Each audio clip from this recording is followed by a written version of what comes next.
When the mob boss fell for the waitress, Chicago burned for her. The match dropped, and Lena Carter's whole life caught fire in under 90 seconds. Everything she owned, every sketch, every cheap brush, every photograph of the mother she'd buried at 19, curled black against the ceiling of a third-floor walk-up in Pilsen. She stood across the street in a waitress uniform that still smelled like burnt coffee, watching sparks chew through the only home she'd ever been able to afford. And somewhere behind her, in the idling black SUV with the tinted glass, sat the man they set the fire for. The man who'd whispered her name like a prayer 3 nights ago. The man half of Chicago was already trying to kill. If you make it to the end of this story, drop a like and tell me in the comments what city you're watching from tonight. I want to see how far Lena's story travels. The diner on Ashland and 18th had a name nobody used anymore. The sign out front said Pearls in faded pink neon, but the regulars just called it The Place, the way people name things they don't want to think too hard about. It had been Pearls for 41 years. Pearl had been dead for 6. Her nephew ran it now, badly, and the coffee tasted like it had opinions. Lena Carter worked the 6 to 2 shift 4 days a week, plus Sunday mornings when the church crowd came in smelling like incense and hairspray. She was 26 years old. She'd been a waitress for 8 of those years. She was supposed to have been a painter for all of them. She tied her apron behind her back without looking, the knot automatic, and squinted out the front window at the January sky. It was the kind of Chicago morning that didn't bother pretending to be daytime. Gray on gray on gray, with the lake wind doing that thing where it came up Ashland sideways and found every gap in your coat. Her coat had a lot of gaps. She hadn't replaced it in 3 winters. Lena, table 4 wants more syrup. Table 4 can drown in what he's already got, Mateo. Lena. Fine. She grabbed the pitcher. Her sneakers squeaked on the tile. Her sneakers always squeaked because the tile was always wet, because the dishwasher leaked, because nobody was going to fix the dishwasher. That was the general arithmetic of her life. Things broke. Nobody fixed them. You carried syrup. Table 4 was a trucker she half recognized. He took the syrup without looking up. Table 7 was 2 city workers in orange vests. Table 12 was empty. Table 15. Table 15 was him. She felt him before she saw him, which was stupid, and she knew it was stupid, and she hated that it was true anyway. Adrian Vale had been coming in for 9 weeks. She'd counted. She didn't mean to count. She'd just noticed one Tuesday that she was counting, and by then it was too late to stop. He sat in the back booth by the window, the one with the crack in the vinyl that Mateo kept meaning to tape. Dark wool coat. Dark hair, cut close, silvering a little at the temples, even though he couldn't have been 40. A watch she didn't know the name of but knew the price of, in the general sense that it was more than her rent for a year. He was reading the Tribune. He always read the Tribune, who still read the actual paper. Morning. He looked up, smiled slow, like he'd been waiting for her to get there, which of course he had. Morning, Lena? Coffee? Please. Food? Whatever Mateo hasn't ruined yet.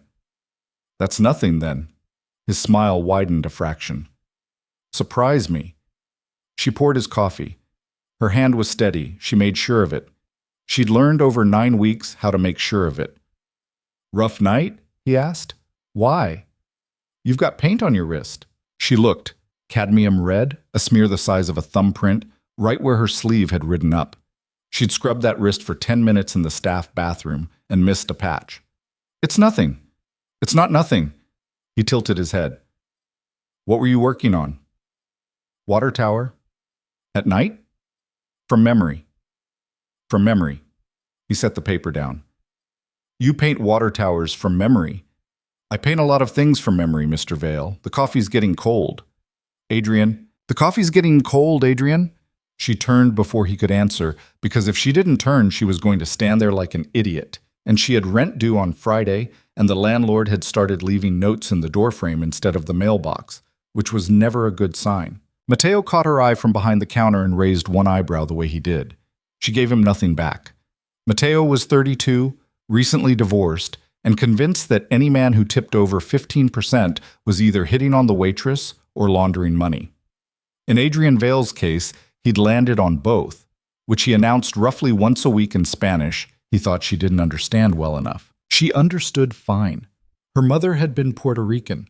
Her father had been a ghost. She'd grown up in a two-bedroom in Humboldt Park with a woman who worked nights at a hospital and a grandmother who worked days at a laundry. And between the two of them, she'd learned that exhaustion was a kind of love, and that love didn't pay for art school. Her grandmother had died when she was 17. Her mother had died when she was 19. The hospital had sent her a bill for $94,000 6 weeks after the funeral. She still owed most of it. "Order up," Mateo said. She moved. Chat. Adrian Vale left at 9:14 the way he always did. He left a 50 on a $12 tab the way he always did. He didn't wait for change. He never did. She pocketed the 50. She felt the weight of it against her thigh the rest of the shift. At 2 she clocked out. At 2:15 she was on the blue line heading back toward Pilsen, her bag full of leftover bread Mateo had waved at her instead of throwing out. The train smelled like wet wool in someone's cologne. She leaned her forehead on the glass and watched the tunnel lights strobe past, and thought about the water tower painting, which wasn't working because she'd lied to Adrian. She hadn't been painting it from memory, she'd been painting it from a photograph, and the photograph had been taken by someone else. And she was sick of painting other people's sight lines. She needed to get out more. She needed to stand under things. She needed a lot of things. Her apartment was on the 3rd floor of a walk-up that leaned faintly east, as if the building itself was tired. The stairs creaked in 3 specific places. The hallway smelled permanently like somebody's grandmother's arroz con pollo. The door had 2 locks, one of which worked. She let herself in, dropped her bag, kicked off her shoes, crossed to the window without turning a light on because the light in the apartment was better without lamps. It came in slanted off the building across the street and hit the easel at exactly the angle she'd set up for. The water tower painting stared back at her. It was bad. "Yeah, okay," she said out loud, because her apartment was the only place in the world she didn't have to be polite. "You're bad." She made herself a sandwich out of the bread from Mateo and a slice of cheese that was older than she was comfortable with. She sat on the floor, she ate the sandwich. She thought about Adrian Vale's hands. She thought about them more than she wanted to. They were careful hands. That was the thing. She'd served a lot of men in 9 years of waiting tables, and most of them had hands that announced themselves, big showy rings, or raw knuckles, or nails bitten down to nothing. Adrian's hands were quiet, short, clean nails. A thin scar across the back of the left one, a white line like a comma, like somebody had almost finished writing a sentence on his skin and changed their mind. She'd caught herself twice, wondering how he'd gotten it. She hadn't asked. She wasn't going to ask. He was a regular who tipped well and read the paper, and she was a waitress with cadmium red on her wrist and $94,000 of dead mother debt, and that was the whole arithmetic. Except on Tuesday of last week he'd asked her what she wanted, and she'd said what like a person who'd never been asked before, and he'd said, "Out of any of it, if none of this was in the way." "What do you want, Lena?" And she'd stood there with a pot of coffee going cold in her hand, and she hadn't been able to answer. He'd let her not answer. That was the part she kept coming back to. He'd let her not answer, and he'd looked at her like the not answering was the answer, and then he'd gone back to his paper. She should have said a gallery show. She should have said to stop being tired. She should have said for my mother back. Instead, she'd said nothing, and he'd let her. And somehow, that had been worse. She finished the sandwich. She stood up. She picked up a brush. She started a new canvas. The canvas was still wet at 11:48 p.m. when somebody knocked on her door. Nobody knocked on her door. That was a rule. Her neighbors texted. The landlord slid notes. The pizza guy, the one time a year she ordered pizza, called up from the street. She froze with the brush in her hand and her heart jumping sideways. "Lena." She knew the voice through 2 inches of cheap wood. "How?" she said, because it was the only word she could find. "Do you know where I live?" A pause. Then, quietly, "Open the door, please." "Adrian." "Please." She set the brush down on the lid of a coffee can. She wiped her hand on her jeans. She walked to the door. She did not open it. "How do you know where I live?" she said again, through the door. "I'll explain. If you open the door, I'll explain, and if you want me to leave after I explain, I'll leave." "Why are you here?"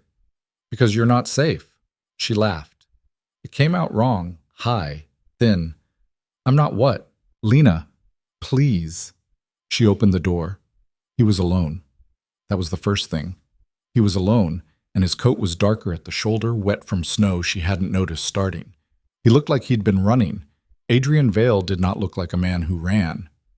You have 90 seconds, she said. I need longer than 90 seconds.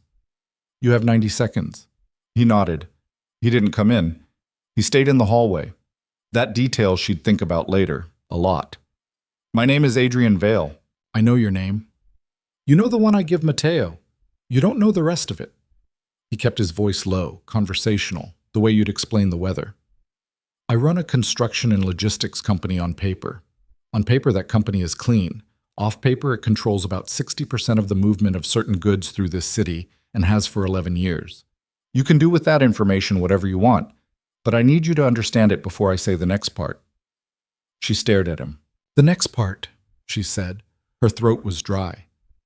Somebody took a photograph of you 4 days ago, from across the street from the diner. It's been shown to people who should not have been shown it.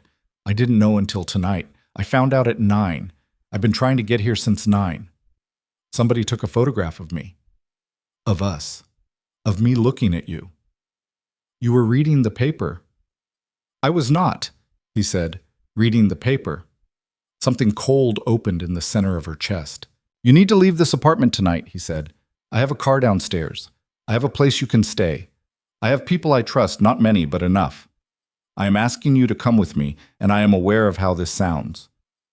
You're aware of how this sounds. Yes. Adrian, Nicole. I know. You come to my diner for 9 weeks. I know. And you tip like a person who wants something. I know. And now you're telling me you're what? The mob? You're telling me you're the mob, Adrian? I'm telling you, he said very quietly, that I've spent 9 weeks making sure nobody knew I was looking at you, and I failed, and you are going to pay for my failure if you stay in this building tonight. She took a step back.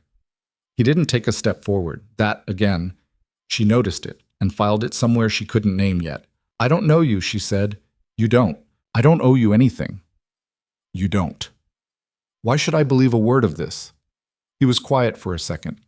Then he reached into his coat, slowly, and pulled out a phone and turned the screen toward her. The photograph on the screen was of her, taken through the front window of Pearl's.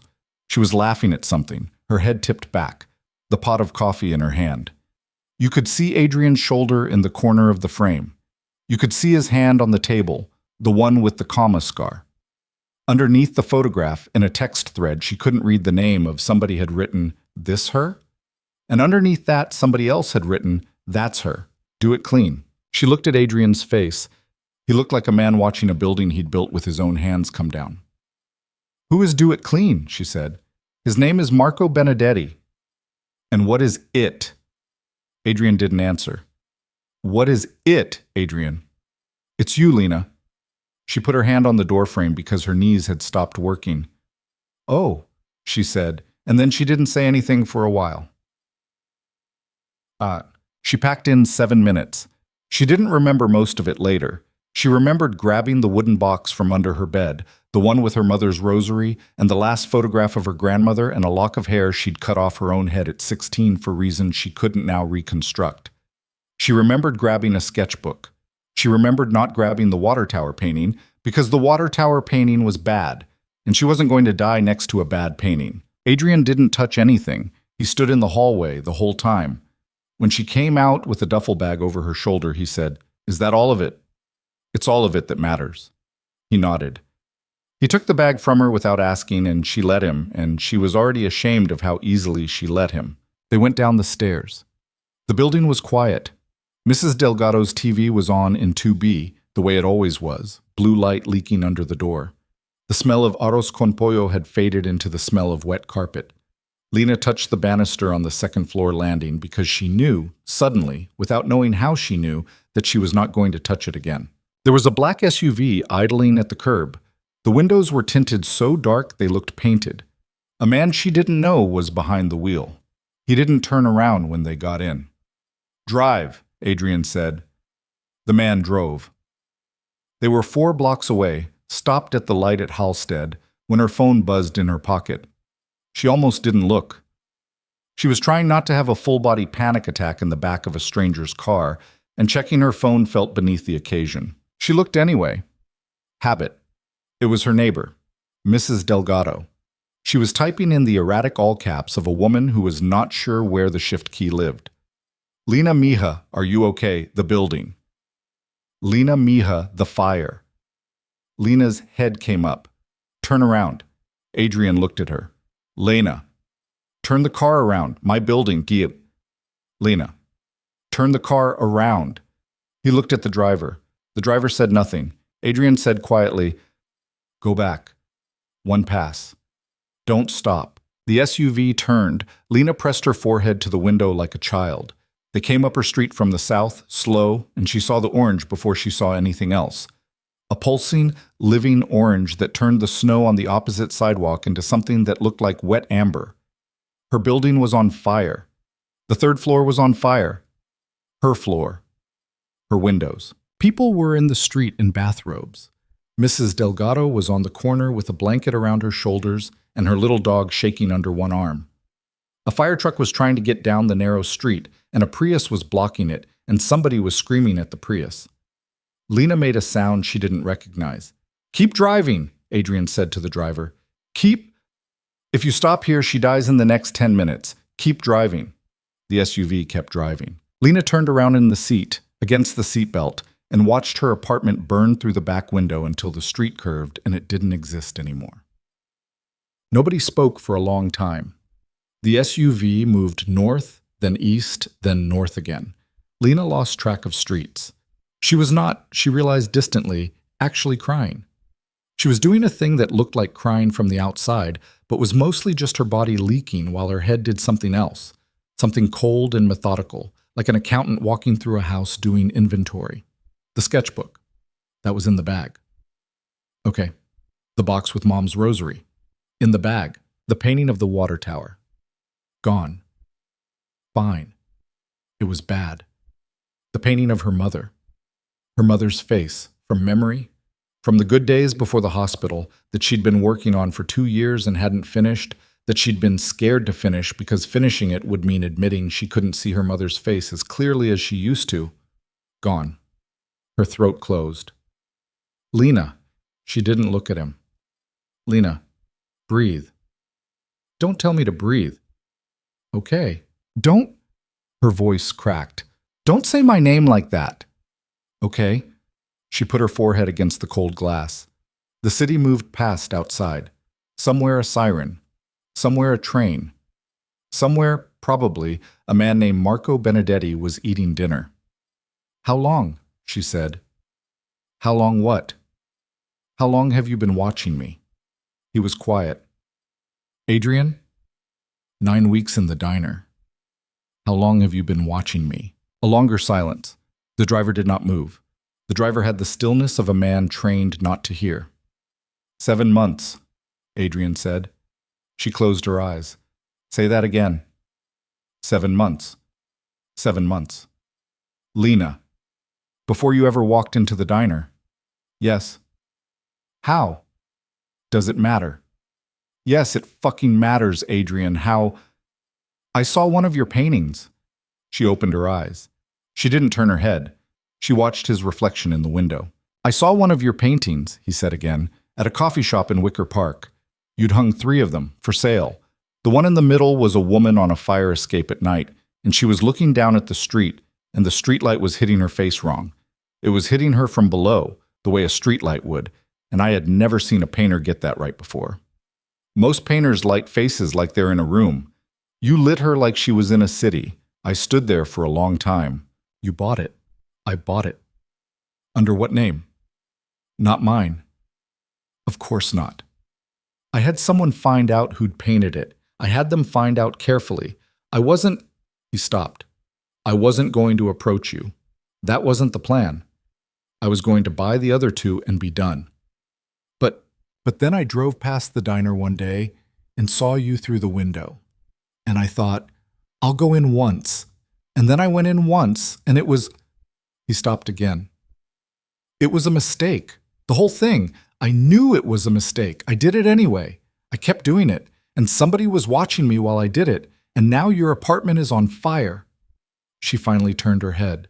He was not looking at her. He was looking out his own window, at his own reflection, and his jaw was tight in a way that made the comma scar on the back of his hand, resting on his knee, look paler than she remembered.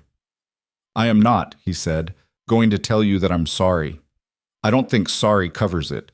I think sorry is what you say when you bump somebody on the train." "No," she said. "No, it isn't." "What is it then?" She thought about it. It took a while. "I don't know yet," she said. The SUV turned off Lake Shore and up a drive she couldn't see the end of. There was a gate. The gate opened without anybody appearing to push anything. There was a second gate. The second gate also opened. The house, she couldn't call it a house exactly, and she couldn't call it a mansion either because it didn't advertise, sat gray and low against the trees, all stone and glass, the kind of building that looked like it had been there before the trees were and would be there after. The windows were dark except for one on the second floor, which glowed a low amber. The SUV stopped under a portico. Adrian got out. He came around to her side and opened her door before the driver could. He didn't offer her his hand. She noticed that too. "There's a woman inside named Marta," he said. "She's worked for me for 9 years. She's the only person in this house tonight besides us. There's a room on the second floor that's yours for as long as you need it. The door locks from the inside. The only key is the one you'll have. There's a phone on the nightstand. If you want to call somebody, call. If you want to call the police, call. I won't stop you. I won't be in the hallway. I won't be on the floor. Marta will be downstairs. I'll be in the east wing. You will not see me again tonight unless you come looking." She stared at him. "Why are you telling me this?" she said. "Because you don't know me, and you just watched your home burn because of me, and I am aware of exactly what kind of man it looks like I am." "What kind is that?" "The kind who would lock a woman in a house." She looked at the house. She looked at him. "Adrian." "Yeah. Are you that kind of man?" He didn't answer for a second. He looked, for that second, older than she'd ever seen him look. Not in the charming, silvering temples way he looked at the diner, but in the way a man looks when he's been asked a question he's asked himself too many times. "I don't know," he said. "I'd like not to be. I haven't tested it with anyone I cared about until now." "That is not an answer." "No, it isn't." She got out of the car. The woman named Marta was maybe 60, maybe 70, short and round, with her hair in a braid down her back and a cardigan that had been washed 1,000 times. She met Lena in the foyer with a cup of something hot and didn't ask what it was for. "Soup," Marta said. "You eat, then sleep. Tomorrow you decide." "Tomorrow I decide what?" "Everything." Lena took the cup. Adrian was already gone. She didn't see him disappear. He just wasn't there. Marta led her up a staircase wide enough for 3 people. The house was quieter than houses should be. Lena's sneakers made noise on the wood, and she felt stupidly embarrassed about it, like she was going to wake somebody. There was nobody to wake. The room was at the end of a hallway. Marta opened the door and stepped aside. Lena went in. It was a normal room. That was what struck her. She'd been expecting, she didn't know, something velvet, something gothic, a 4-poster bed with a dead man's crest. It was a normal room, a bed with a white duvet, a small desk, a window, a bathroom through a second door, a bookshelf with actual books on it, and on top of the bookshelf leaned against the wall, a canvas. She walked over to it without setting her bag down. It was hers. The woman on the fire escape, the streetlight hitting the face wrong, in the way Adrian had said from below, like a city.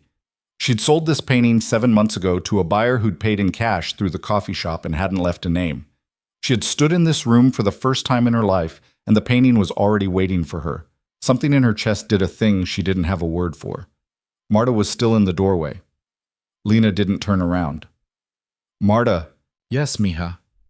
"What kind of man is he?" Marta was quiet for a moment. When she spoke, her accent softened the words. "He is a man," she said, "who carries too much, and he chooses what he carries. That is what I know.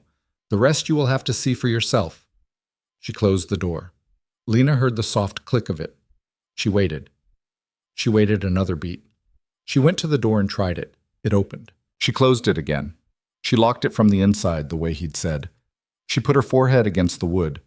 She started to cry, finally, properly. Big, ugly animal crying, the kind she hadn't done since her mother's funeral. She cried until she was empty, and then she cried a little more out of a kind of muscle memory.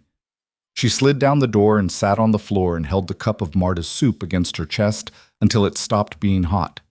Her phone buzzed. She looked at it. Unknown number. She almost didn't answer. She answered, "Hello." A man's voice, not Adrian's. "Miss Carter, who is this?" "My name isn't important. I'm calling to let you know that the gentleman you're staying with tonight is a very bad man, and that you're in a very bad place, and that we'd like to help you." Her spine went cold. "Who is this?" she said again. "I'm calling from a concerned party. We've been watching Mr. Vale for a long time. We saw what happened to your apartment. We think it's a tragedy. We think you deserve better. We can get you out. Tonight. Safely. A different car. A different house. No strings. You only need to walk to the end of the driveway." She didn't say anything. "Miss Carter." "Yes." "Will you walk to the end of the driveway?" She stared at the canvas on the bookshelf. The woman on the fire escape. The wrong light. The face she'd painted from a memory of her own face in a bathroom mirror at 3 a.m. on a night she couldn't pay the electric bill. "No," she said. "Miss Carter, no." She hung up. She looked at the phone in her hand for a long time. Then she turned it off. Then she took out the battery, because her mother had been the kind of woman who didn't trust phones even when they were off, and she'd inherited the suspicion. She stood up. She walked down the hallway. The house was silent. She walked down the staircase. Marta was in the kitchen at the far end of the downstairs, her back to Lena, doing something quiet with a pot. Lena walked down a second hallway toward where she thought the east wing was, based on nothing but a guess. She found him in a room that looked like a library that had given up pretending. Books, yes, but also 2 screens and a laptop and a bottle of whiskey and a glass that had been poured and not touched. He was standing at the window with his back to her. He turned when she came in as if he'd heard her from the top of the stairs, which he probably had. "Somebody just called my phone," she said. He didn't move. "A man. He said he was a concerned party. He said you were a very bad man. He asked me to walk to the end of the driveway." Adrian's face did not change exactly, but something behind it did. "What did you say?" he said. "I said no." "Why?" She hadn't known she had an answer until he asked. "Because the man on the phone," she said, "sounded like somebody trying to be nice to me. And I have served a lot of coffee to men trying to be nice to me. And you—" She stopped. She tried again. "You've never once tried to be nice to me, Adrian. You've been a lot of things. You have not been nice, and the man on the phone was nice." He closed his eyes for a second. "Lena, I'm not saying I trust you. No. I'm saying I trust him less. Okay, I want to know everything. Tomorrow. Every piece of it. Who Marco Benedetti is, who you are, who I am to you, why there was a painting of mine in that room upstairs, all of it. And if I don't like the answers, I'm gone, and you're going to help me disappear somewhere neither of you can find me." "Yes." "Yes, what?" "Yes to all of it." She nodded. She was shaking, she realized. She had been shaking for a while. "One more thing." "Yes." "The painting. On the bookshelf. In that room. Why is it there?" He looked at her for a long moment. "Because I bought it 7 months ago," he said, "and I didn't know where else to put it where it would be safe." "Safe from what?" "From me." She didn't understand that answer. She wasn't going to understand that answer tonight. She was going to understand it eventually, and when she did, she'd think about this moment. Standing barefoot on a rug in a house she didn't know, across from a man she didn't know, looking at a face that did not know yet how to be afraid of what was coming. "Good night, Adrian." "Good night, Lena." She went back upstairs. She did not sleep exactly, but she lay on the bed in her clothes with the lamp on, and she stared at the ceiling, and at some point around 4 in the morning, the ceiling stopped being a ceiling and became a kind of screen onto which her apartment played, over and over, in orange. Somewhere in the house, a clock she couldn't see chimed the hour. Outside the window, very far off, Chicago kept being Chicago. The low hum of the expressway, the occasional siren, the distant thunder of a freight train moving through the yards near Ashland. The same yards she'd walked past at 13 on her way home from her grandmother's laundry, not knowing yet what any of it was going to cost her. In the East Wing, Adrian Vale stood at his window and did not drink his whiskey. In a condo on the Gold Coast, Marco Benedetti took a phone call and smiled, briefly, and said, "Then we escalate." And in a small, clean room at the end of a hallway, in a house she had not chosen, Lena Carter, 26 years old, waitress, painter, daughter of a dead woman, granddaughter of another, debtor, insomniac, survivor, for now, turned her face toward the canvas on the bookshelf, the woman on the fire escape in the wrong light, and closed her eyes. She woke up at 6:47 in the morning, and for 3 full seconds, she didn't know where she was. She woke up at 6:47 in the morning, and for 3 full seconds, she didn't know where she was. Then she did, and her stomach turned over. The light in the room was the wrong color. Her apartment had faced east, and her apartment had been gone for, she counted, less than 7 hours. This room faced north. The window was framed in some pale wood she didn't recognize. The duvet under her hand was too soft. The pillow smelled like a laundry soap she'd never bought in her life. She sat up. She was still in yesterday's clothes. Her sneakers were on the rug by the bed, tipped over where she'd kicked them off sometime during the night without remembering. Her mouth tasted like copper. The canvas on the bookshelf was still there. That was the part she kept having to confirm. The way you check a stove you already know you turned off. The painting was real. The painting was in this room. The man who'd bought it was in the east wing of this house, wherever that was. And her apartment, her mother's rosary, her grandmother's photograph, the painting of her mother's face she'd been too scared to finish, was ash. She made it to the bathroom before she threw up. There wasn't much to throw up. Mateo's bread, a sandwich from another lifetime, half a cup of Marta's soup gone cold in a cup she'd left on the floor. She knelt on tile that was warm, which she didn't understand until she touched it with her palm and realized the floor was heated. Heated. The floor. She almost laughed. She didn't laugh. She rinsed her mouth at the sink and looked at her face in the mirror and didn't recognize it, which was fine, because she wasn't sure she'd recognized it yesterday either. A soft knock at the door. "Mija." Marta. Lena wiped her mouth on the back of her wrist. "Yeah?" "Breakfast is downstairs when you are ready. No rush." "Is he down there?" A pause. "He is in his office. He asked that you come whenever you want. He said to tell you he is not going to knock on your door." Something about that, the specificity of it, the fact that he'd told Marta to say exactly that, made the hair on Lena's arms stand up, and she couldn't decide whether it was the good kind of stand-up or the bad kind. "Tell him," she said. "I'll be down in 20 minutes. "Yes, mija." "Marta." "Yes." "Is there," she felt stupid asking, "a change of clothes somewhere? I didn't pack a lot. In the closet, mija. He had some things brought. If they don't fit, we will fix it." Lena didn't open the closet for 3 minutes. She stood in the middle of the room and looked at the closet door like it was a conversation she wasn't ready for. Then she opened it. It wasn't a costume. That was her first sharp relief. She'd had a fear, brief, specific, that she'd open the door and find a row of dresses she'd never wear, silk things the color of wine. What was in the closet was 6 or 7 hangers of normal clothes, a gray wool sweater, 2 pairs of dark jeans, a black button-down, a white one, a navy coat on the end that was not silk, not a statement, just warm. On the floor were 2 pairs of boots. One of them was her size. She could tell just looking. Somebody had done homework. Somebody had done homework carefully. She didn't know whether to feel seen or followed, and it took her a minute to realize those weren't opposites. She put on the jeans and the gray sweater. She left her hair down because brushing it felt like too big a commitment. She picked up her duffel bag on the way out because she didn't trust any room she could be locked out of, even one where the lock was on her side. The house was different in daylight. In the dark, it had felt like a held breath. In the morning, it felt, impossibly, like a house.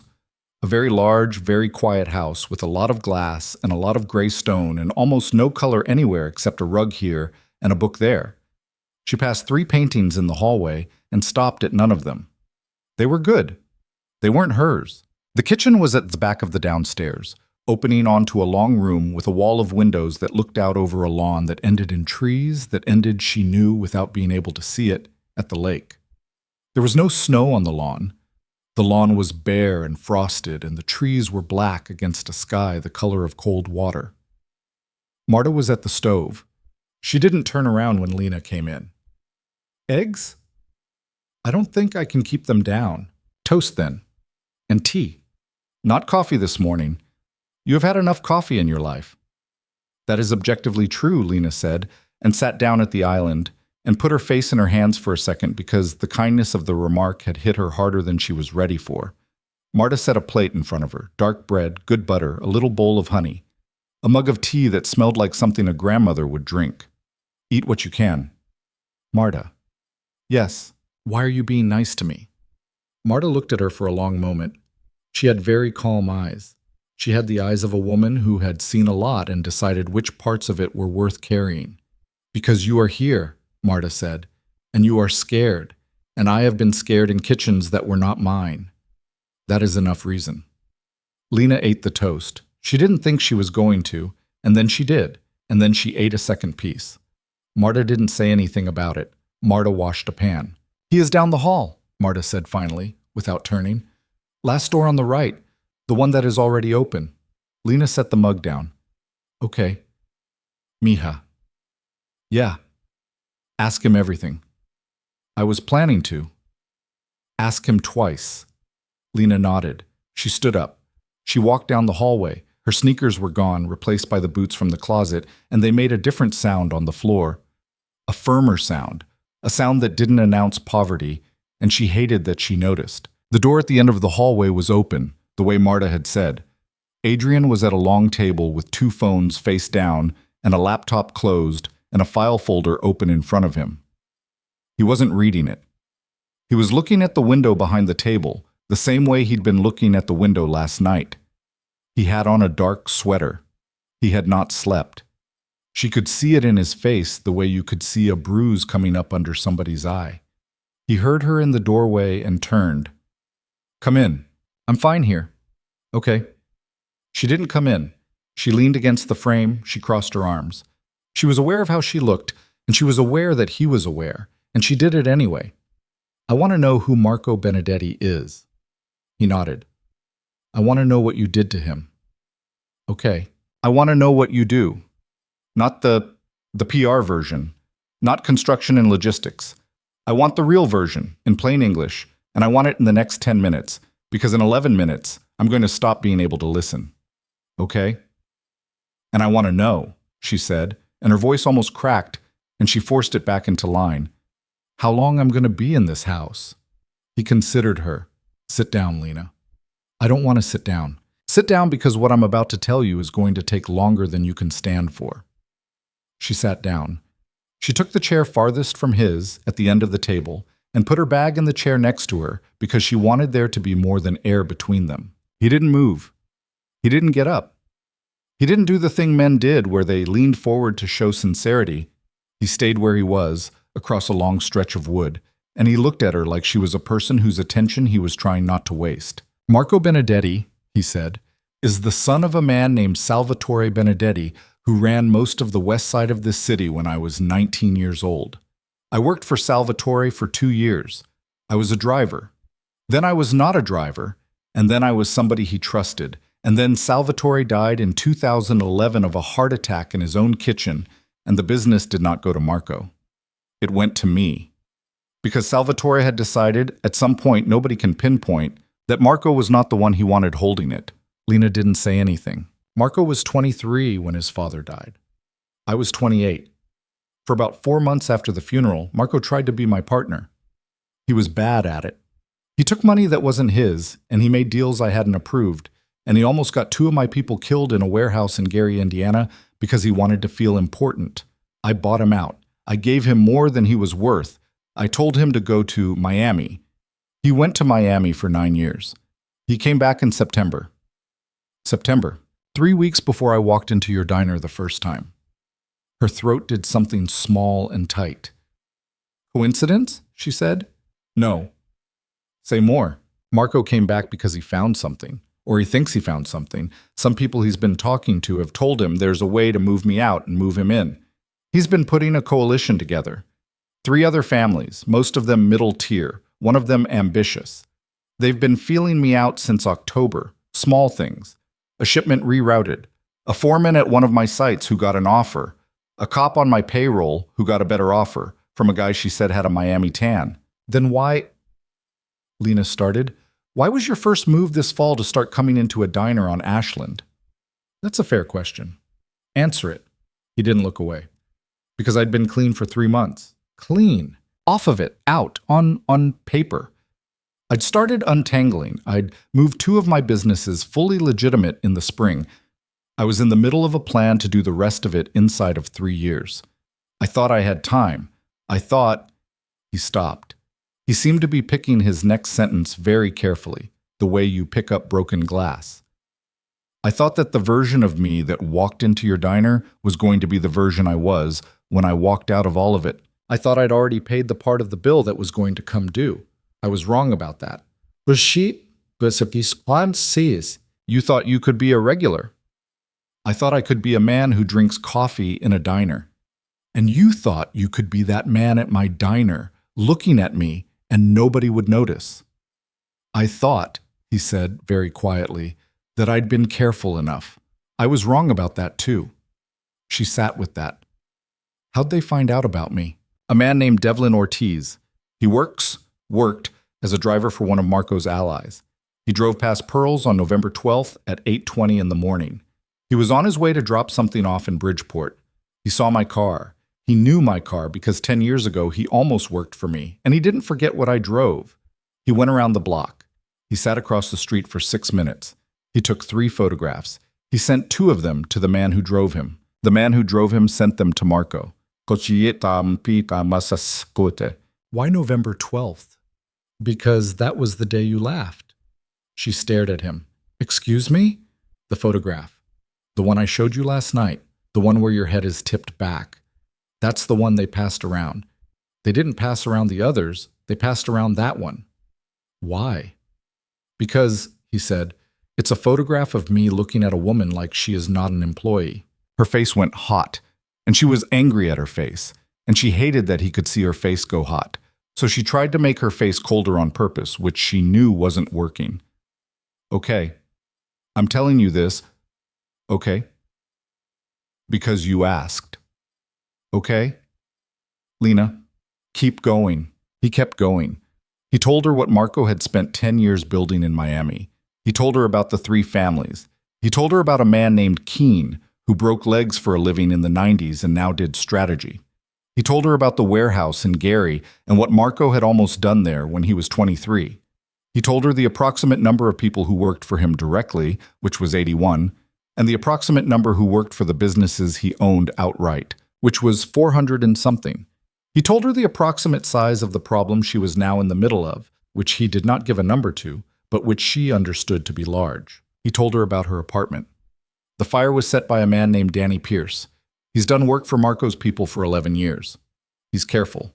It was not supposed to look like arson, and it won't.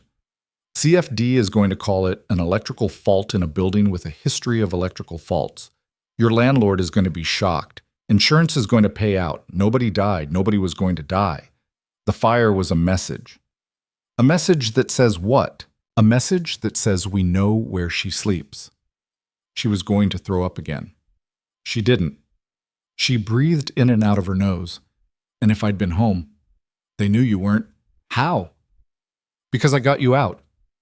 How did they know I was out, Adrian? His jaw tightened. They had a man in the coffee shop across from your building. He watched you leave with me. He called it in. The fire started 12 minutes after I pulled off your street. They were not interested in burning you in your bed last night. They were interested in making sure you knew that next time they could. Next time. Yes. There's going to be a next time. Yes. She was quiet for a long time. Adrian. Yeah. Why are you telling me all of this? Because you asked. No. She shook her head. No, that's not why. You could have lied. You could have told me Marco's the bad guy. You're the good guy. Sit tight, sweetheart. We'll handle it. You could have been a lot of different men in this chair right now. Why are you telling me all of this? He looked at her. Because, he said, I don't want you to be a woman I lied to. She looked away. She started. I know how that sounds. You keep saying that. I keep meaning it. She pressed her thumb hard into the corner of her eye. Her head was starting to ache behind it. Okay, she said. Okay, then tell me the part I'm not going to like. Which part? The part where you tell me what you want from me. I don't want anything from you. Adrian, everybody wants something. He was quiet. I want you to stay in this house, he said, until I can put you somewhere Marco can't find you, which is going to take me a few weeks. I want you to tell me every name of every person you are close to in this city so that I can make sure nobody burns their apartment down too. I want you to not answer your phone unless it's me or Marta. I want you to... He caught himself. I want you to consider, at some point in the next few days, whether you want to know more about what the last 7 months have looked like from my side. If you don't, I'll never bring it up again. If you do, I'll tell you. That's the only thing I want that isn't survival logistics. The painting. Yes. The one upstairs. Yes. Why is it in my room, Adrian? He didn't answer for a second. When he did, his voice was different, lower. It had a tiredness in it she hadn't heard before. I put it there at 4 a.m. This morning? Yes.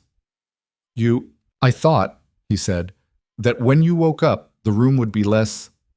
He stopped. Tried again. I thought you would wake up in a house that was not yours, in a bed that was not yours, in clothes that were not yours.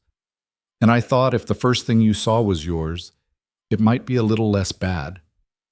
Adrian, I know how that sounds. Stop saying that. Okay. She stood up. She walked to the window. She stood with her back to him and looked out at the lawn and the black trees and a single hawk sitting on a fence post at the far end of the property, not moving, the way hawks sit when they're deciding something. She couldn't decide if she was furious or if she was something else. The something else was worse. The something else was the thing that scared her. Who else knows I'm here? She said, without turning. Marta, my driver Hector, one other man named Ruiz who runs the security for the property. Nobody else. Not your... She searched for the word. Not your lieutenants. No. Why not? Because I don't know which one of them Marco has bought. She turned her head slightly. Not enough to see him, just enough to hear herself better. You think one of them has been? I think 2 of them have been. Do you know which? I have guesses. How do you sleep at night? I don't, mostly. Figures. She watched the hawk. The hawk watched something she couldn't see. The man on the phone, she said, last night. What about him? He wasn't Marco, was he?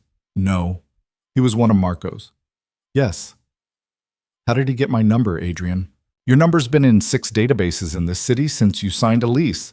It is not hard to get a waitress's phone number. It is not hard to get anybody's. That part is the easy part. The part that scared me last night was that he called you in this house. Why does that scare you?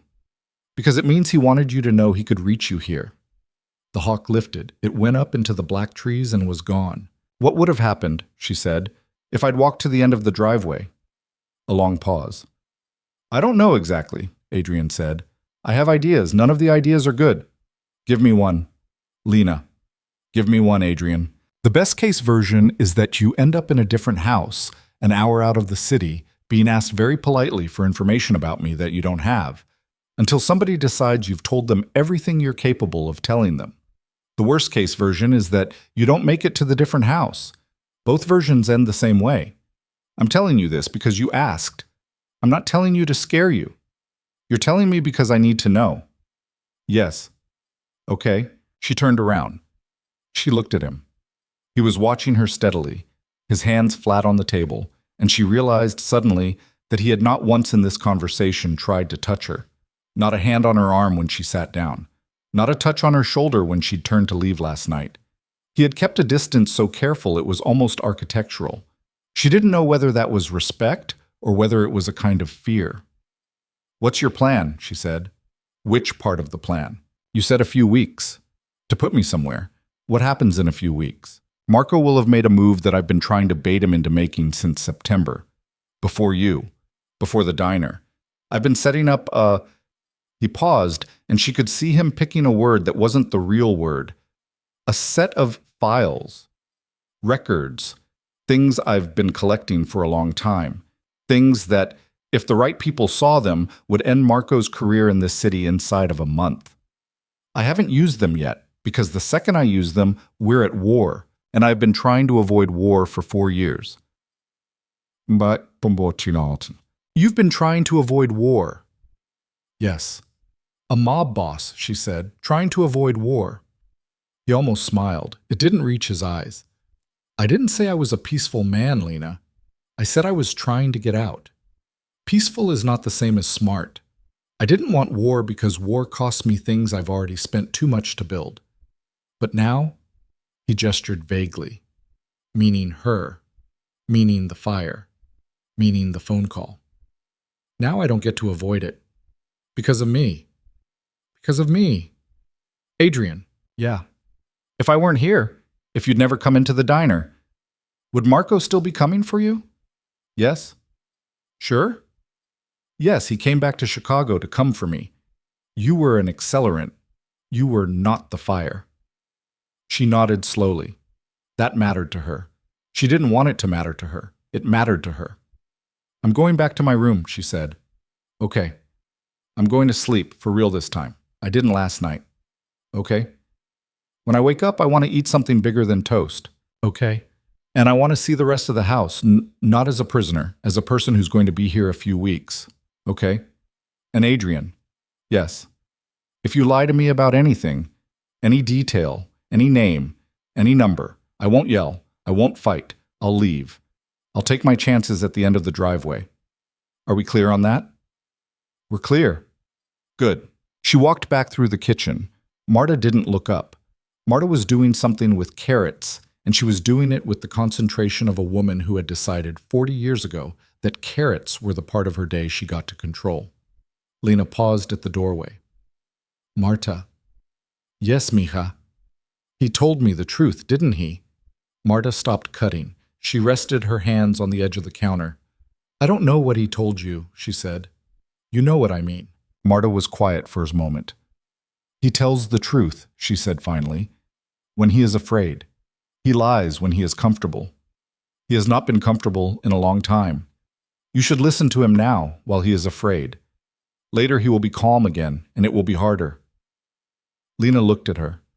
That's the most unsettling thing anybody said to me since the fire, Marta. I know, mija. Thank you. Go sleep. She went upstairs. She locked her door. She looked at the painting on the bookshelf for a long time, the woman on the fire escape with the streetlight on her face from below, and she tried to remember what she'd been thinking when she painted it. She had been thinking that a woman could stand on a fire escape and look down at a street she couldn't afford to live on and still be a woman. She had been thinking about her mother. She had been thinking about a lot of things. She had not been thinking ever that the man who would end up buying the painting would be the reason she was standing in a bedroom in a stranger's house with her phone battery pulled. She slept. She slept for 4 hours. She dreamed briefly of orange, of a ceiling going orange, of a woman on a fire escape going orange, of an apartment building becoming the color of a candle and then the color of ash. And she woke up with her face wet and didn't let herself cry a second time. Twice in 12 hours was plenty. It was a little after noon when she came back downstairs. Adrian was not in his office. Marta pointed with her chin toward a room off the kitchen, a smaller room with a fire going and 2 couches and a low table. Lena went in. He was on one of the couches with a laptop reading something. He closed it when she walked in. He did not stand up, which she appreciated. Hungry? He said. Starving. Marta made soup. Of course she did. She sat down on the other couch. Marta appeared 3 minutes later with 2 bowls, set them down, and disappeared again like somebody who had been paid for decades to have the good sense to disappear. They ate. Neither of them spoke for a while. The fire did the thing fires do. Outside the window, the sky had gone a thinner gray, the kind that means snow is thinking about it. Question, Lena said, finally. Yeah. You said you were going to ask me for names of people I'm close to. Yes? How many names do you think there are? He looked at her. I don't know. Guess. I don't want to guess. Guess, Adrian. 5. There's 2. He held her eyes. Okay. Is that going to be a problem? No, that just means this is easier than I thought. One of them is Mateo, your boss. Yeah, he'll be fine. I own the building that his landlord rents to. I was going to have somebody park a car in front of the diner for the next month regardless. That's already done. Already done. Since about 9 this morning. Jesus. The other. A woman named Danny. She was my roommate at community college for a year. She lives in Humboldt Park. She's a nurse. She has a little boy. Full name. Daniela Mercado. Her son is Nico. He's 4. Adrian nodded slowly. He reached for his phone without looking at it, the way a man reaches for a pen during a meeting. She'll have somebody on her building by tonight. She won't see them. She won't know anything's changed.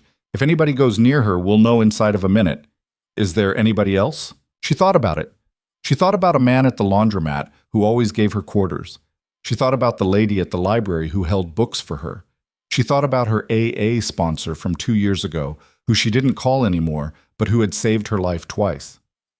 No, she said. Not in the way you mean. Okay? Adrian. Yeah. What about you? He looked at her. What about me? Who are your people? Who do you keep up at night worrying about? He was quiet for a long time. The fire popped. Somewhere in the house, Marta dropped something and swore in Spanish. There's a boy, he said finally. She waited. His name is Teo. He's 11. He's my sister's kid. My sister's name is Elena. She lives in a town you've never heard of, in a state you've never been to, under a name she changed when Teo was 2. She doesn't know what I do. She thinks I do construction. I send her money every month. I have not seen Teo since he was 6. He doesn't know I exist, in the way a kid knows. He has a photo of me in an album she shows him sometimes. An uncle. Your Uncle Adrian lives in Chicago. That's it. That's the whole story. Why? Because the day Marco's father died, the day I took over, I decided there were 2 people in the world who were never going to pay for what I was going to have to do. My sister. Her kid. I made sure very carefully for 11 years that nobody who worked for me ever knew they existed. Does Marco know? He doesn't. Are you sure? Yes. How sure? He looked at the fire. As sure as I was about you 3 months ago, he said, very quietly. Which is to say, sure enough, until I'm not. She felt again the thing in her chest that she didn't have a word for. It was not sympathy. It was not attraction. It was something between them, a third thing, a thing that was forming in the air and didn't have an owner yet. Adrian. Yeah. What happens if they find out about Teo? Then I stop playing defense. What does that mean? It means, he said, that I stop trying to get out clean. It means I use the files. It means I burn Marco's coalition down to the ground, and I take every loss I have to take to do it, and when it's over, we bury a lot of people who probably could have been talked out of all this if anybody had started earlier. And if they don't find out about Teo, he turned his head. He looked at her. And for the first time since he'd walked into the diner 9 weeks ago, she saw something in his face she would later think of as the real face. Not the face he used for strangers, not the face he used for her at Pearl's, not the face he'd used in his office an hour ago. Something older, something tireder, something that was, underneath everything else, a man who was very afraid and had been afraid for a very long time. Then I get out, he said, and you get out, and we find out what happens to people like us when nobody's trying to kill them anymore. She didn't answer. She didn't answer because there was no answer. She finished her soup. She put the bowl down. She watched the fire. And outside, the sky made good on its thinking, and the first snow of that second day began to come down over the lawn and the black trees and the fence post where, that morning, a hawk had sat and decided something she would never know about.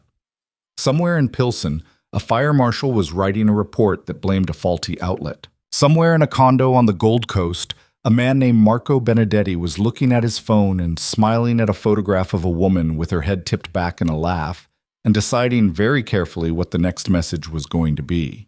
And in a house she had not chosen, on a couch she did not own, across from a man she still did not fully know, Lena Carter watched snow come down over somebody else's lawn and understood, for the first time and not for the last, that the life she'd had was over, and the life she was going to have had not yet been invented, and that she was the one who was going to have to invent it.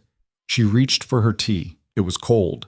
She drank it anyway. The snow kept coming down for 2 days, and then it stopped, and the silence it left behind was louder than the wind that had brought it. The snow kept coming down for 2 days, and then it stopped, and the silence it left behind was louder than the wind that had brought it. Lena counted the days in small, practical ways. Day 3, she asked Marta where the laundry was, and was told, very gently, that she was not to do her own laundry in this house, which was not about her, it was about Marta, who would be insulted. Day 4, she found the back staircase and used it instead of the main one, because the main staircase made her feel like she was performing herself. Day 5, she stopped locking her door at night. She didn't decide to stop. She just forgot one night and woke up the next morning and realized she'd forgotten. And then she didn't start again. That small thing bothered her more than anything else. Adrian did not push.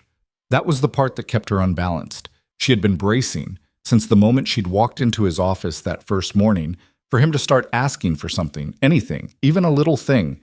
An answer, a look, a hand on a wrist. He never did.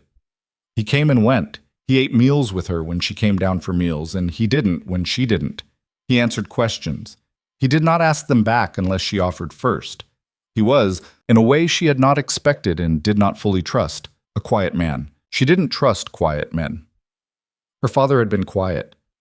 On day 6, she finally asked Marta for paint. Marta nodded like it was a question she'd been waiting for, and by that evening there was a folding easel in the corner of Lena's room and a cheap roll of canvas and a plastic bin with brushes and tubes, most of the brands wrong, none of it expensive, all of it exactly what Lena would have bought for herself.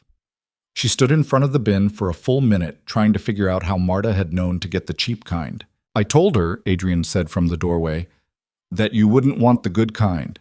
She turned. How'd you know that? Because you had cadmium red on your wrist from the grocery store. She laughed. It surprised her. It was the first time she'd laughed since the fire, and it came out small and rusty, and he smiled a little. Not the diner smile, not the smile he'd given her over coffee, something smaller. I'm coming in, he said, and waited. Yeah, he came in. He did not come far. He stood by the door where the rug started, and he looked at the easel and the bin and the canvas, the way a man looks at something he is careful not to touch. Hector's going to run you somewhere tomorrow if you want, he said, out of the house. I was going to ask you today, but I didn't want to walk into this room to ask. Where? Wherever you want, inside reason. What's reason? North of Foster, west of Ravenswood. Not the south side, not downtown, not anywhere near Pearls. That's most of Chicago off the list. I know. Can I go to the lake? He considered it. Which part? Montrose. In a car? Out of the car. On the rocks. For how long? 20 minutes. Okay. Just like that. Just like that. You're not going to argue. I was going to argue about 50 different things. Then I thought about it and realized if I say no to Montrose for 20 minutes, you're going to hate me by next Tuesday, and you shouldn't, not for that. So, Montrose, 20 minutes. Hector will be close. There'll be one other car you won't see. Wear the coat. He turned to go. Adrian? Yeah. Thank you. He paused in the doorway. She couldn't see his face. Don't thank me for taking you to a lake, Lena. Why not? Because I'm the reason you can't go to the lake. He didn't wait for her to answer. He went. She heard his footsteps down the hallway, and then she heard the back staircase, which was interesting. She had assumed she was the only one who used the back staircase, and then she heard nothing. She painted that night, not anything of her mother. She couldn't make herself try. What she painted was the view from the window in this room, the lawn, the black trees, the fence post where the hawk had sat on her second morning. She painted it in a green she mixed by accident and decided to keep. She painted a hawk on the fence post that hadn't been there since that first morning because she had decided silently that the hawk had been important. Marta knocked at 11. She brought tea. She did not come in. Mija. Yeah. Don't stay up all night. Tomorrow you go out. You want to be awake. Okay, Marta. And eat tomorrow before you go. The lake is cold, and you do not eat enough. Okay, Marta. Good night, Mija. Good night. She stayed up until 2 anyway. She painted a streetlight into the corner of the canvas that didn't belong, and then she painted it out, and then she left it out, and she fell asleep with the easel still set up and her hands dark with green. She dreamed about her mother for the first time since the fire. In the dream, her mother was standing in Pearls, behind the counter, pouring a cup of coffee. Her mother had never worked at Pearls. In the dream, her mother looked up at her and said, "You didn't grab my rosary, baby." And Lena said, "Mom, I did. I swear I did." And her mother smiled in a tired, not angry way and said, Okay. I was just checking." When she woke up, she was crying without sound. She wiped her face. She went downstairs. She ate breakfast. Hector was waiting for her at 10. He was a short, broad man in his 50s with a gray buzz cut and a face that had been broken in 3 places at different times and reset slightly off each time. He did not talk much. He held the car door open. He did not offer his hand. "Miss Carter." "Lena." "Miss Carter." "Okay." The drive was 40 minutes in holiday traffic. She watched the city through the tinted window. She had forgotten, in 6 days, what the city looked like. It looked the same. That was the part that surprised her. Chicago had kept being Chicago while her whole life ended. The same guys shoveling the same sidewalks, the same bus pulling away from the same stop, a kid in a puffy coat kicking at a lump of snow on the median. Life going on, loudly and indifferently. She pressed her forehead to the glass and felt, briefly, insane.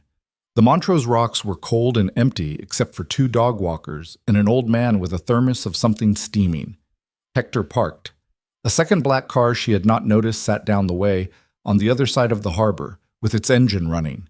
She could not see the driver. She was glad she couldn't. She got out. The wind hit her in the face, the way only Lake Michigan wind hits. She walked out onto the rocks. She stopped 3 feet from the edge, because she was not stupid. The lake was the color of a bruise that had started to heal. She stood there. She breathed. She counted 4 breaths and lost count. Her phone buzzed in her pocket. She had put the battery back in that morning, against her better judgment, because she had promised Danny she'd call today, and she had not called Danny. She pulled it out. It wasn't Danny. It was a number she didn't know. She almost didn't answer. She answered. "Hello." "Lena."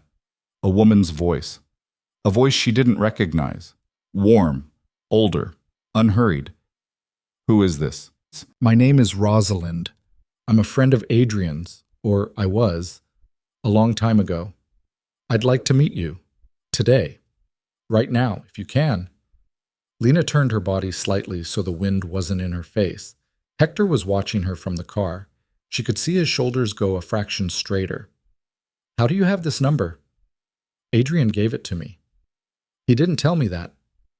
"I asked him not to. That was my condition. I wanted to see if you'd pick up for a stranger." "Why?" "Because I wanted to see what kind of woman he'd fallen for." Lena's throat did a thing. "That's a big word," she said. "It's the word." "Rosalind, I'm at a diner on Clark and Balmoral. It's called Sam's. I've been here for an hour. I'll stay for another hour. Bring your man Hector. He can sit at the counter. I'm in the back booth. I'm 64 years old. I'm in a red coat, and I'm nobody you need to be afraid of. But I'm somebody you need to hear, that's all." She hung up. Lena stood on the rocks for another minute. The lake did not help her. The lake never helped anybody, actually. People just like to think it did. She walked back to the car. "Clark and Balmoral," she said to Hector. Hector looked at her. "That's not on the list, Miss Carter." "I know. I have to call." "Call." He called. He talked for 90 seconds in a low voice she couldn't hear. He listened. He said yes. He said, "I know." He said, "I know, boss." He hung up. "We go," he said. "He's not happy." "Yeah." "He says you should know he's not happy." "Tell him I heard him." I told him. Sam's was a corner diner with a window full of pies that were not real. Lena had walked past it twice in her life and never gone in. Hector came in with her, scanned the room, and took a stool at the counter without looking at her again. She was on her own. The woman in the red coat was 64 maybe, and had the kind of face that had been beautiful 30 years ago and was now interesting, which was harder and better. Silver hair cut short, a necklace of small dark beads, a paperback open on the table in front of her, face down, spine cracked. Lena couldn't read the title from where she stood. Lena. Rosalind.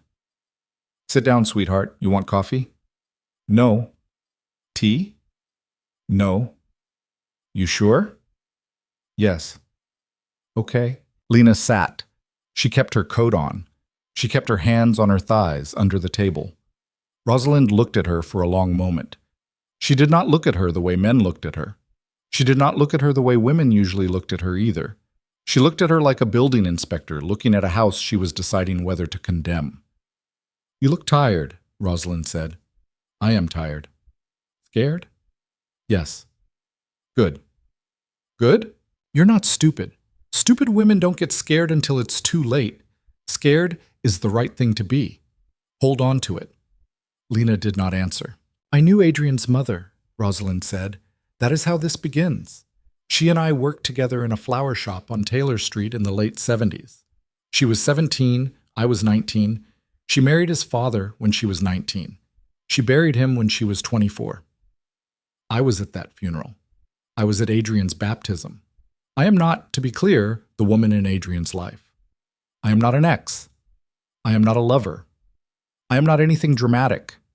I am an old woman who has known him since he was in a stroller, and I am telling you that because I want you to understand that I do not have a stake in how you feel about him. I have a stake in you not dying. Okay? He asked me to call you. Why? Because he cannot tell you what I'm about to tell you. He's tried. He has tried with me, over coffee, 3 times in the last 6 days. He can't get the words out, so I told him I'd do it. And he hated that, and he agreed because he knows I'm right. What is it?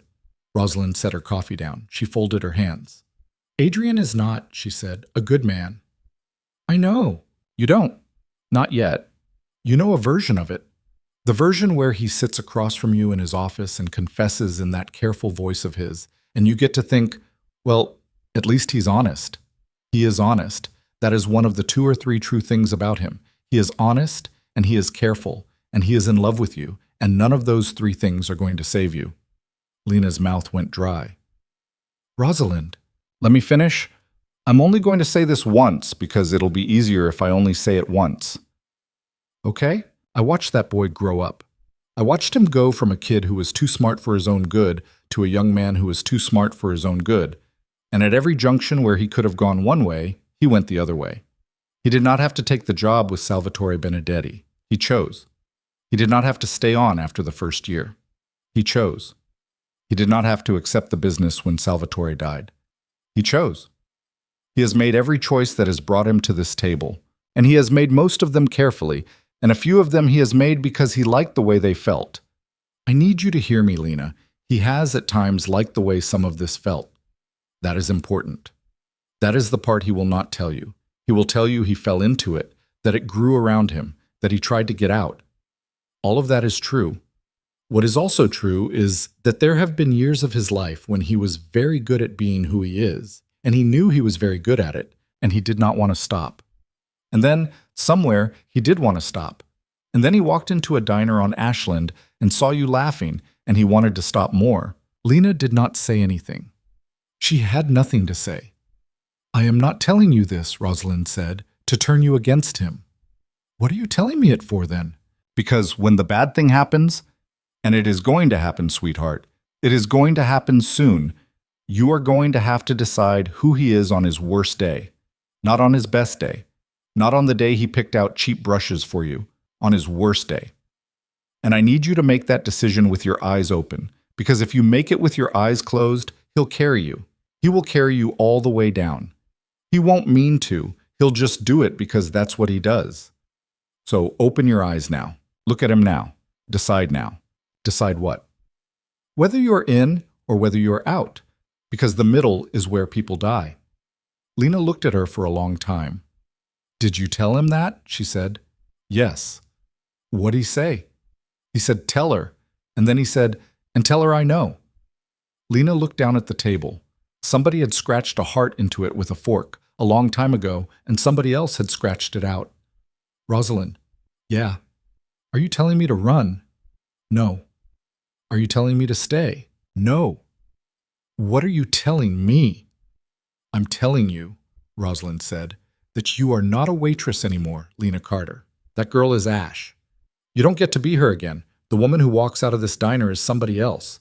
You have maybe a week to figure out who she is before Marco Benedetti tells you who she is. Get there first. Lena felt something shift in her chest.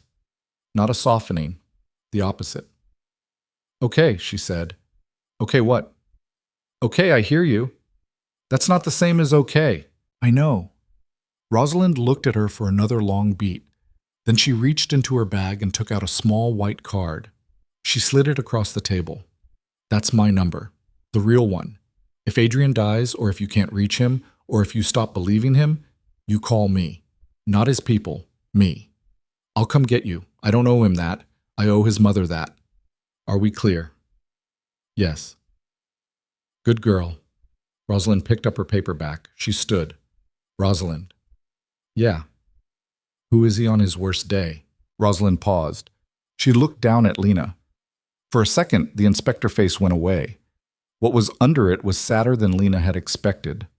On his worst day, Rosalind said, he's a man who decides that the thing he loves is worth more than the thing he promised. Watch for that. That's the one. That's the day you lose him, and you lose yourself with him, if you're not ready. She left. Lena sat in the booth for another 10 minutes. Hector didn't move from the counter. The waitress came by twice, and Lena finally ordered coffee just to stop being stared at. She didn't drink it.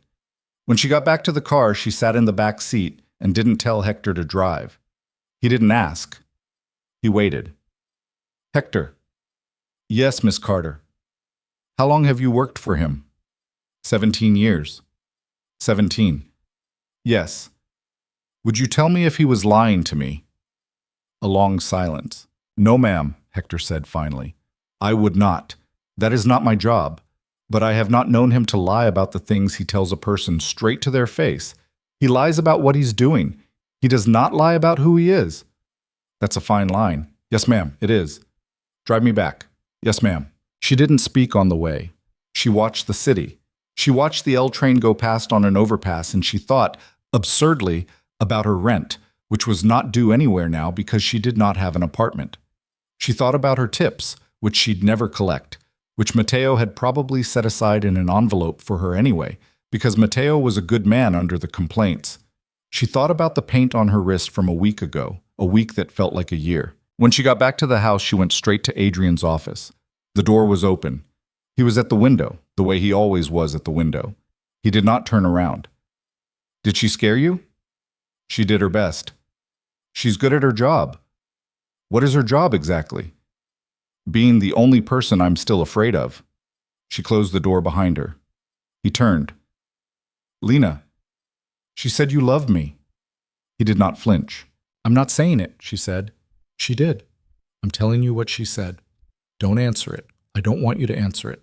I want you to tell me something else. Okay. When's the bad thing coming? He looked at her. He weighed the answer. She saw him weigh it, and she saw him decide not to pat it. Soon. How soon? 3 days, maybe 4, maybe tonight. There's a shipment Marco's been trying to intercept for 6 weeks. It's moving tomorrow. If he takes it, we're at war by Saturday. If he doesn't take it, he'll do something louder by Monday, because the coalition needs him to. Either way. This week. What does war look like? For me, it looks like about 40 hours without sleep and a list of decisions I've been putting off for 2 years. For me, he paused. For you, he said, it looks like this house getting quieter. Marta will stay. Hector will stay. A third man named Ruiz you haven't met yet, you'll meet because he'll be the one you see if something goes wrong. I'm going to be gone for stretches. I'll tell you every time I go. I'll tell you when I'm back. I won't tell you where I've been because if you know, you become a target in a different way. There are going to be nights where I don't answer my phone. If I don't answer for longer than 6 hours, you call Rosalind. You don't stay in this house and wait. You call Rosalind. Ultimate. Adrian? Yeah. Did you already know she was going to tell me all of that? Yes. Then why did you let her? Because I wanted you to hear it from somebody who wasn't asking for anything. She sat down on the edge of the chair she'd sat in a week ago.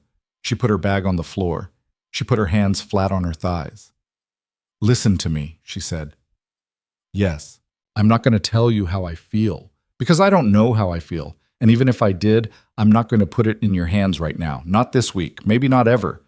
So you don't get that. You don't get a scene, Adrian. You don't get me saying the thing. You get this.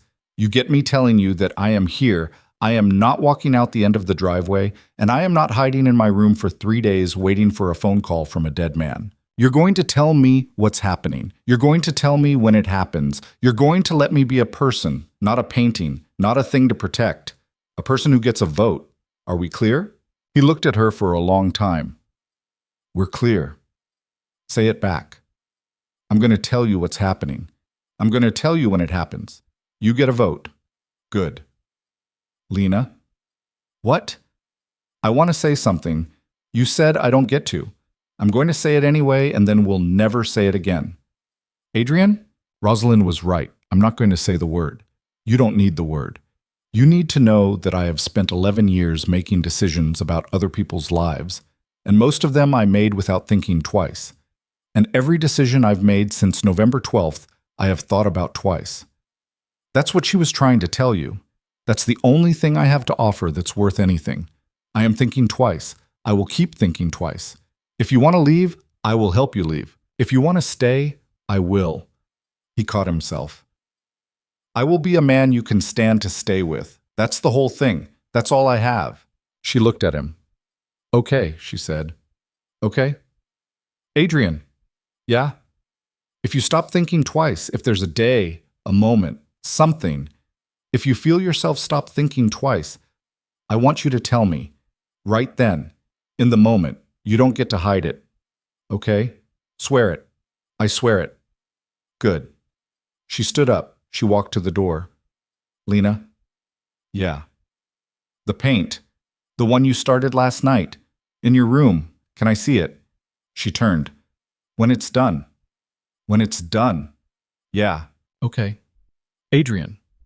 Yeah. I'm painting a hawk. I know. Marta told me. Of course she did. She also told me I am not allowed to come in the room. Good. She went up. She painted. She painted badly for an hour, and then she hit the thing she was looking for and painted well for 2. When Marta brought dinner up, she ate it at the easel standing up. She went to bed at 11 and slept hard. At 2:47 in the morning, her phone woke her up. It was Adrian. He had said he would tell her.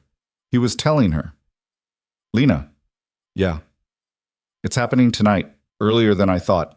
I'm going. I'll be back by 8 in the morning, or I won't be. If I'm not, Hector will come get you and take you to a second house. Marta is already awake. Do what she says. I love you. He hung up. She sat up in the dark with the phone in her hand. He had said it anyway. She was furious at him for a second, a clean, bright fury, because she had told him he didn't get to.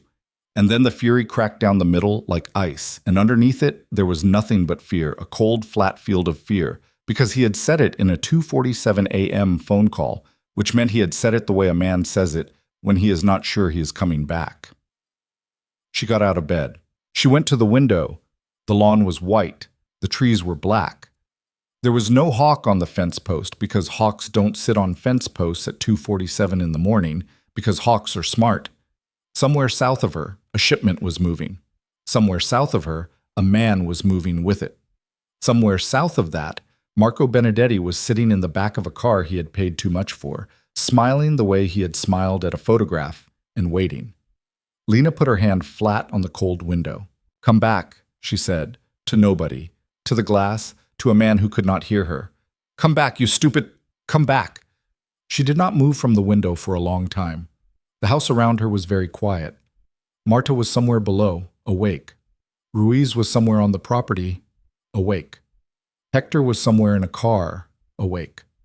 She was the only person in this whole arrangement, she realized, who had nothing to do. And nothing was the hardest job any of them had. She went back to the easel. She turned the light on. She looked at the hawk on the fence post. She picked up a brush. If she was going to be awake, she was going to be awake doing something that was hers. Not his, not Marco's, not the city's. Hers. She was going to be Lena Carter at the easel, painting a hawk at 3 a.m, while men she did and did not know decided what kind of week she was going to have, because that was the only part of this that was still her own. She painted until the first gray light came into the window. Her phone did not ring again. At 7:52 in the morning, she heard a car in the drive. She put the brush down. She went to the window. It was Adrian's car. She couldn't see who was in it. She closed her eyes. She opened them. The car stopped. The door opened. He got out. He was walking slow. He was walking like a man who had been hit, and who was pretending he had not been hit, and who would probably keep pretending until Marta got her hands on him. His coat was wrong, too dark on one side.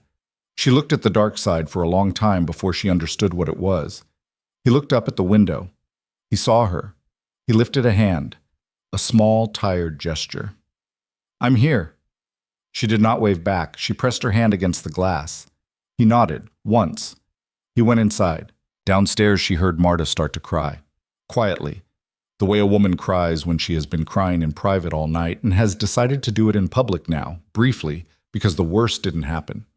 And she heard Adrian say something low to her, and she heard Marta answer, and she heard the kitchen, finally, begin to sound like a kitchen again.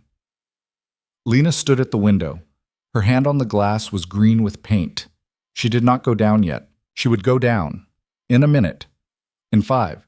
She would go down, and she would look at him, and she would see what shape the bad thing had left him in, and she would not cry. Because she was not going to be the kind of woman who cried in front of him about something he had survived. She would go down. In a minute. For now, she stood at the window and watched the fence post, where, as if it had been waiting, a hawk had come back and settled and was looking at something she could not see and was deciding something she would not know about. She went down in 6 minutes. She went down in 6 minutes. She counted them. She gave herself 6. She used them to wash the green off her hand at the bathroom sink and to splash water on her face and to look at herself in the mirror for a moment without flinching. The woman in the mirror looked older than she had a week ago. Not tired. Older. There was a difference. The tired she recognized from 8 years of waiting tables. The older was new. She went down the back stairs. The kitchen smelled like coffee and something iron underneath it. Marta was at the sink, her back to the room, and her shoulders were doing the careful nothing of a woman who had decided not to keep crying. Adrian was at the island. His coat was off. His sweater was off. There was a white undershirt, and the undershirt was not white on the left side under his ribs. It was a color she recognized but did not want to name. And a second woman Lena had never seen before was on a stool beside him, with a kit open between them and a pair of tweezers in her hand. The second woman was maybe 50.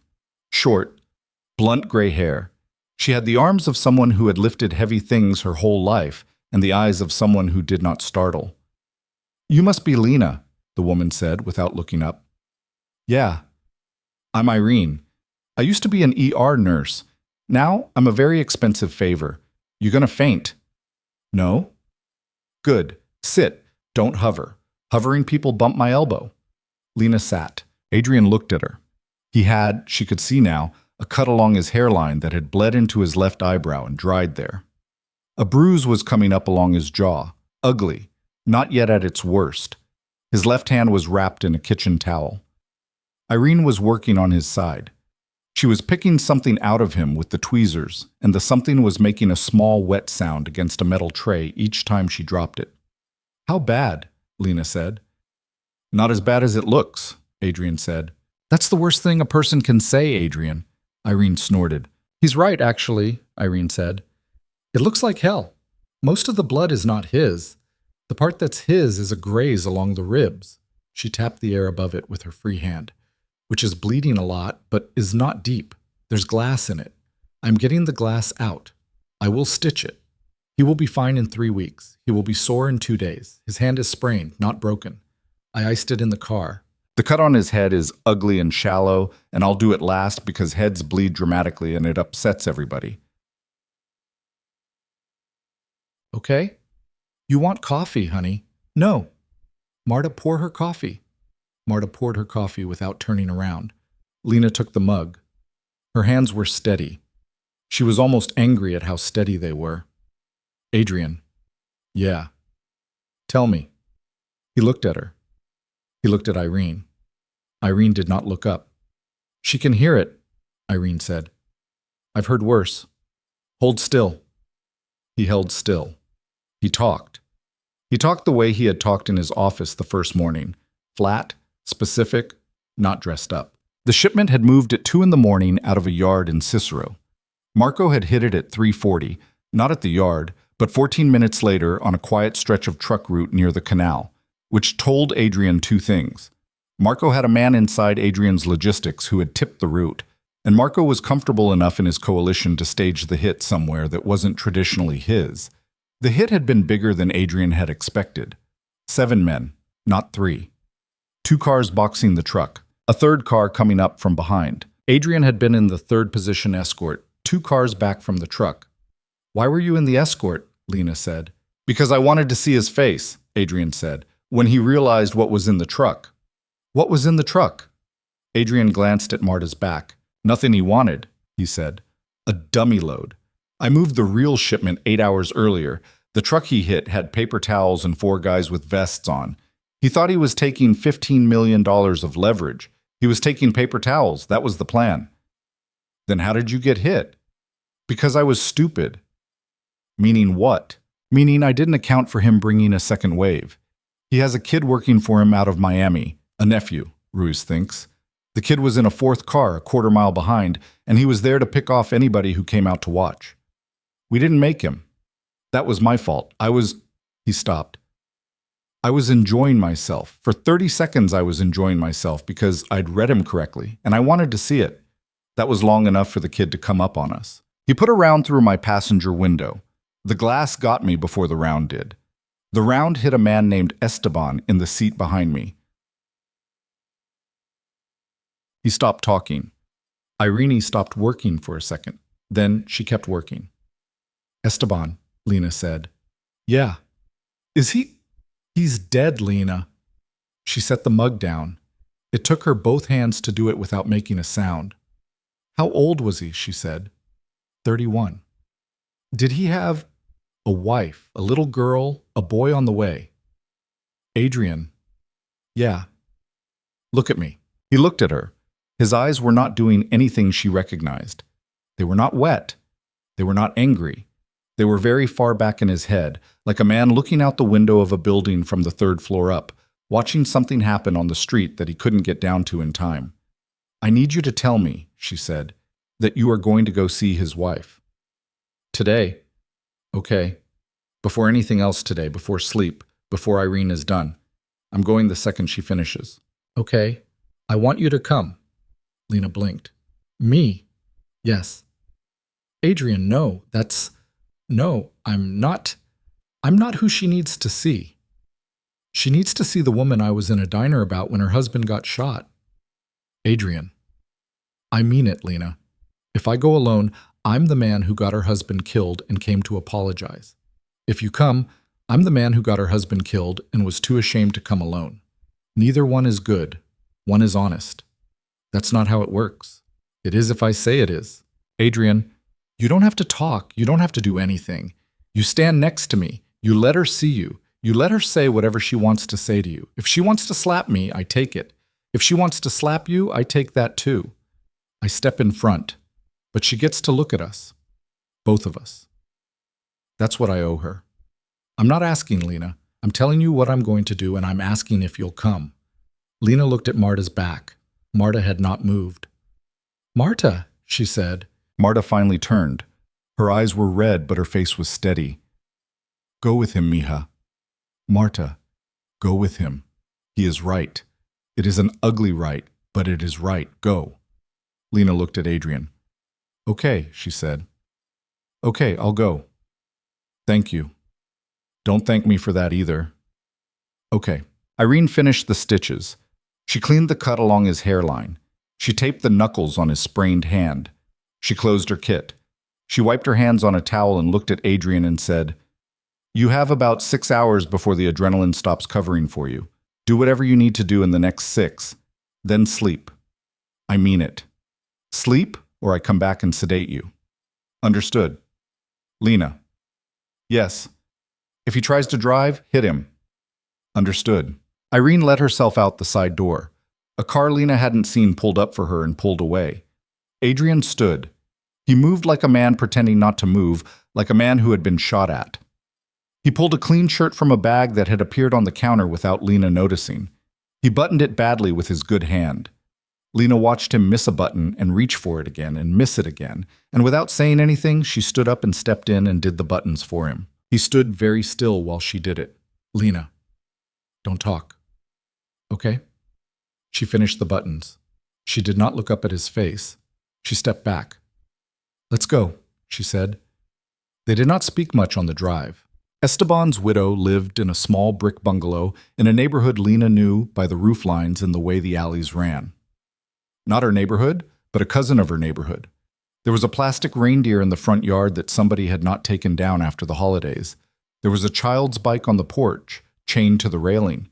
There was a gray cat in the front window watching the street. The way cats watch a street when a household has gone wrong and the cat doesn't know why. Hector parked. Hector did not get out. Hector looked at Adrian in the mirror. I'll be here, boss. Thank you, Hector. Boss? Yeah. I'm sorry about Esteban. Me too. Adrian got out. He went around to Lena's side. He did not open the door. She opened her own door. She stepped out. The morning was bright and cold, and the sky was a clean, raw blue. A plane went over, very high up, and she watched it for a second because she couldn't help it, and then she started walking. The woman who opened the door was 28 years old at most. She was in a hooded sweatshirt and leggings. Her hair was pulled back. Her eyes were so swollen they looked bruised. She had a little girl on her hip, maybe 2, maybe a young 3, who had the unfocused red face of a child who had been crying without understanding why. The woman saw Adrian. She did not say anything. She looked past him at Lena. She looked at Lena for a long time. "You're her," the woman said. Lena nodded. It was not a question. "Come in." "Anna," Adrian started. "Come in, Mr. Vale. Don't stand in my doorway. My neighbors don't need you on my porch." They went in. The house smelled like coffee and somebody else's food. A plate of empanadas on the counter that a neighbor had brought over, untouched. There were 2 older women in the kitchen who looked at Adrian the way women look at a man they are choosing not to spit on. Anna did not introduce them. She led Adrian and Lena into a small living room with a couch and a television that was off, and a photograph on the wall above the television of Esteban, in a white button-down shirt with his arm around Anna in a wedding dress, both of them laughing at something somebody had said off camera. Anna sat down. She did not put the little girl down. The little girl held onto her mother's neck and stared at Lena. Adrian stayed standing. Lena stayed standing next to him, a step behind, where she could be seen but where she was not in front of him. She had not decided to stand there. It had happened. "Say it," Anna said. "Your husband, don't start with him. Start with you." Adrian paused. "I got your husband killed, Anna," he said. "Yes, I made a decision last night. I made it for a reason. I can tell you the reason if you want to hear it. If you don't want to hear it, I won't tell you. You get to pick."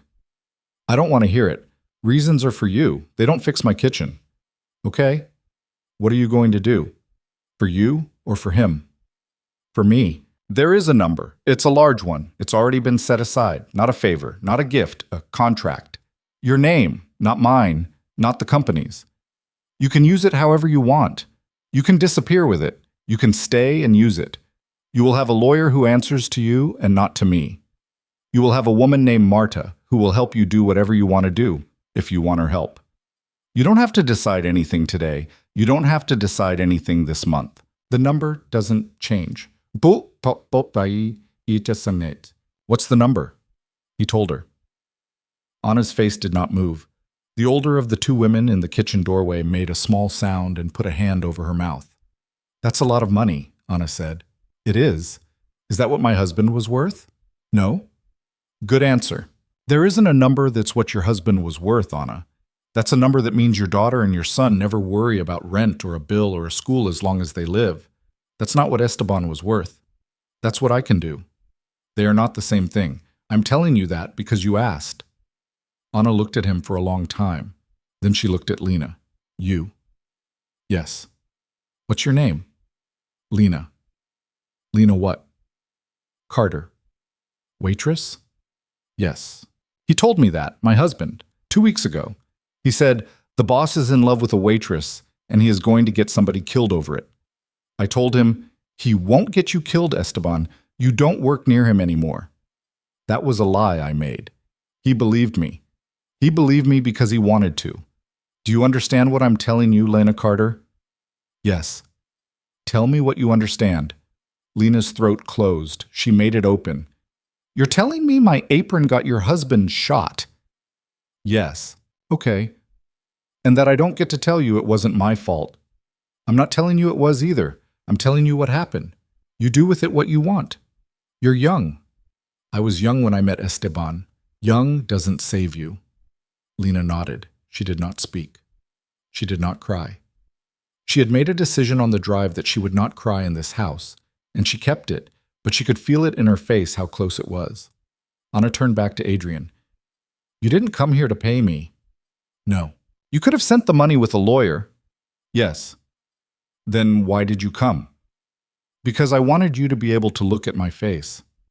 That's about you, Mr. Vale. Yes, Anna, it is. Good. At least you know. She was quiet for a long moment.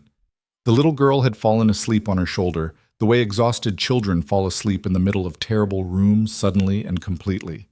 Anna touched the back of her daughter's head without noticing. I want something else, she said. Name it. I want Marco Benedetti dead. Adrian didn't flinch. Neither did Lena.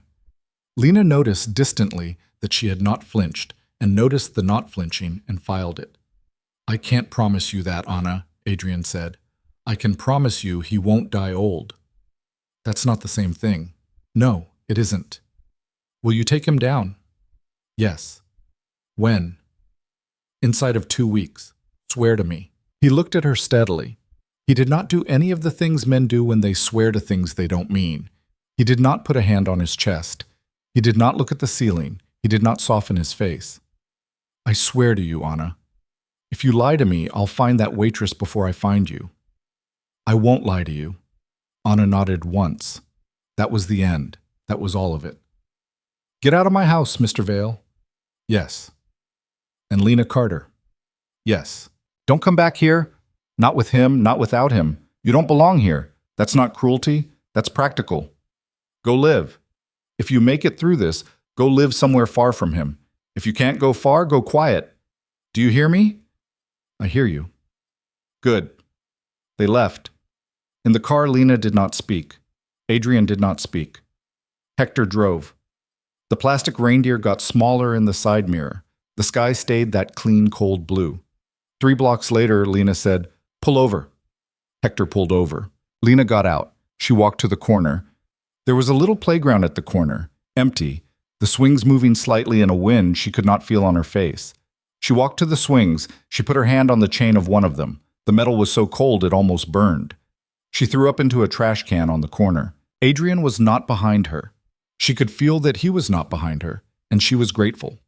Hector was watching from the car without appearing to watch. She rinsed her mouth with a bottle of water Hector had handed her through the window when she got out, which she had not noticed him handing her, which she had accepted on some kind of animal reflex. She walked back to the car. She got in. She sat. Okay, she said. Okay. Take us home. Yes, ma'am. She looked out the window. Adrian looked out his window. They did not look at each other for 10 minutes. At some point, his good hand came to rest on the seat between them, palm up, not touching her, not asking to. She looked at the hand for a long time. She did not take it. She did not move hers away. The hand stayed. Hers stayed. The distance between them stayed exactly the distance it had been.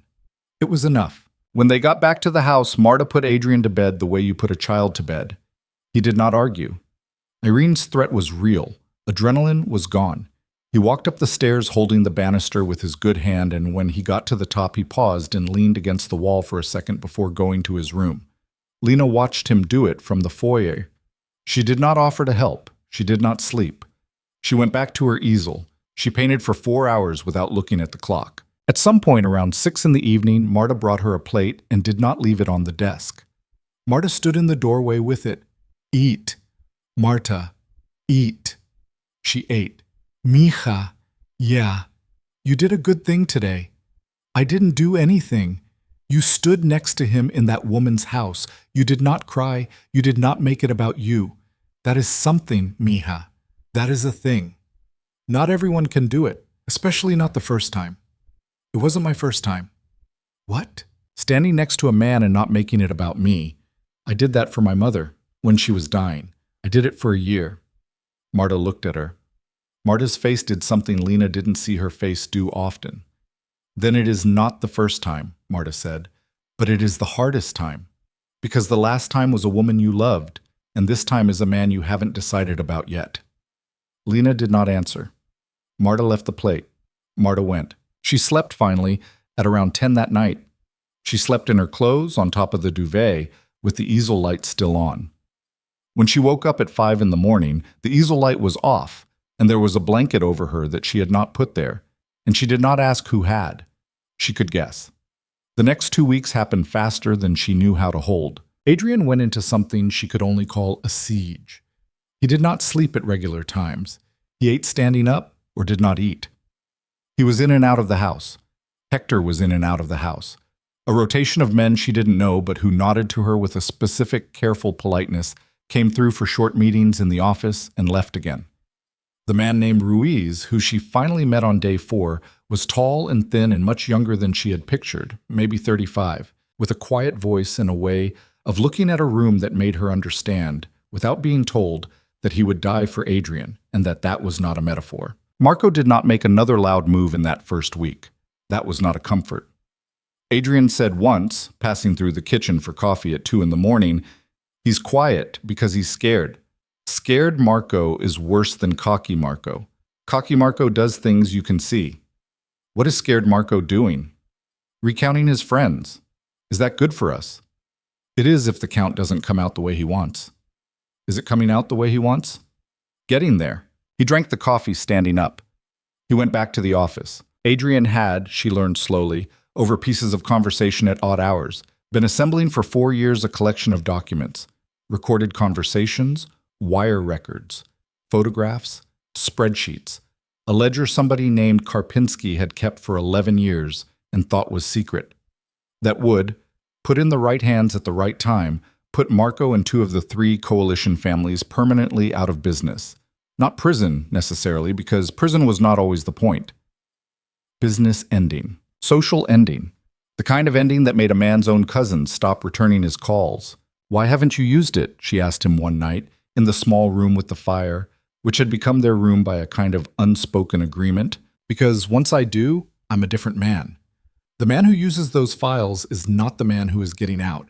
He's the man who took a whole piece of the city down on his way out. People will know it was me. People who work for me now will know what I'm willing to do to people who were my friends. I will lose men I want to keep. I will keep men I don't want to keep because they will be afraid of me in the wrong way.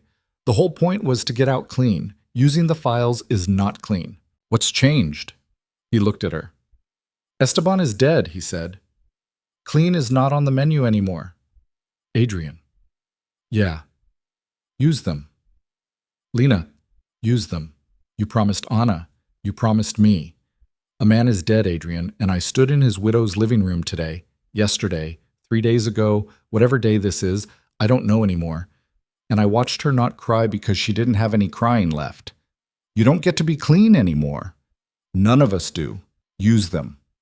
He was quiet for a long time. "If I use them," he said, "we don't win by default. Marco will have something like 10 days between when the information hits and when it finishes burning him. 10 days is a long time for a man with nothing to lose. He'll come hard. He'll come here. Not to the house. To us. Wherever we are. He'll burn through everything he has because he won't have any reason not to. Do you understand what I'm telling you?" "Yes." "You're sure?" Yes. Okay. Okay, what? Okay. I'll use them. When? Thursday. She counted. That's 4 days. That's 4 days. Okay. He looked at her for a long moment over the rim of a mug he was not drinking from. Lena. Yeah. When this goes, and I mean the second it goes, Thursday morning at 9, you are going to a different house, not this one you haven't seen. Marta will go with you. Ruiz will go with you. I will not. I'll be in the city. I'll come when I can. If I can't, Ruiz gets you out of the country inside of 48 hours. Canada first, then somewhere else. New name, new papers, money set up. You will not be Lena Carter anymore. Do you understand? Yes.